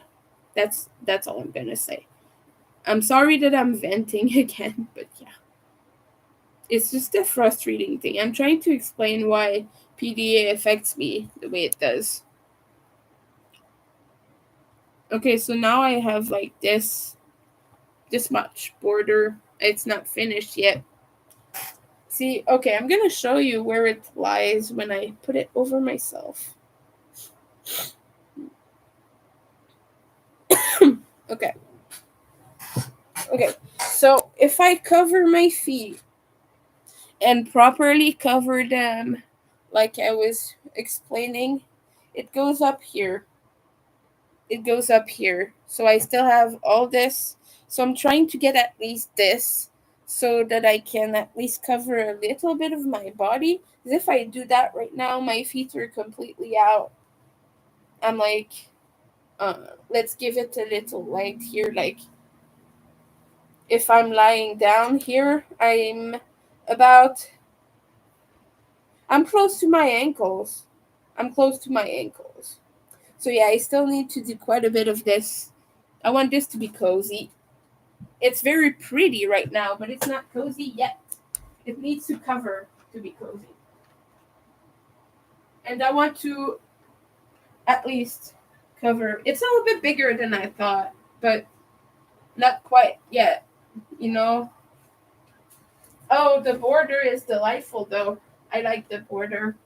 It's very beautiful. It's kind of striking. So yeah, I think I'm just gonna do a bunch of black, and yeah, that will be helpful. Yeah, just gonna bring it together because right now it looks very yellow, which is nice, but I want the black to overpower it a little bit, you know. Anyway, that's what I'm gonna do, but not today, because right now I'm hungry, and I have some rice waiting for me. Anyway, I want to thank the two people who stopped by for lurking for a little bit. Anyway, thank you. I'm sorry for all my complaining and all. I'm still in a bad state of mind after what happened. But anyway, I wish you a good day. And yeah, bye everyone.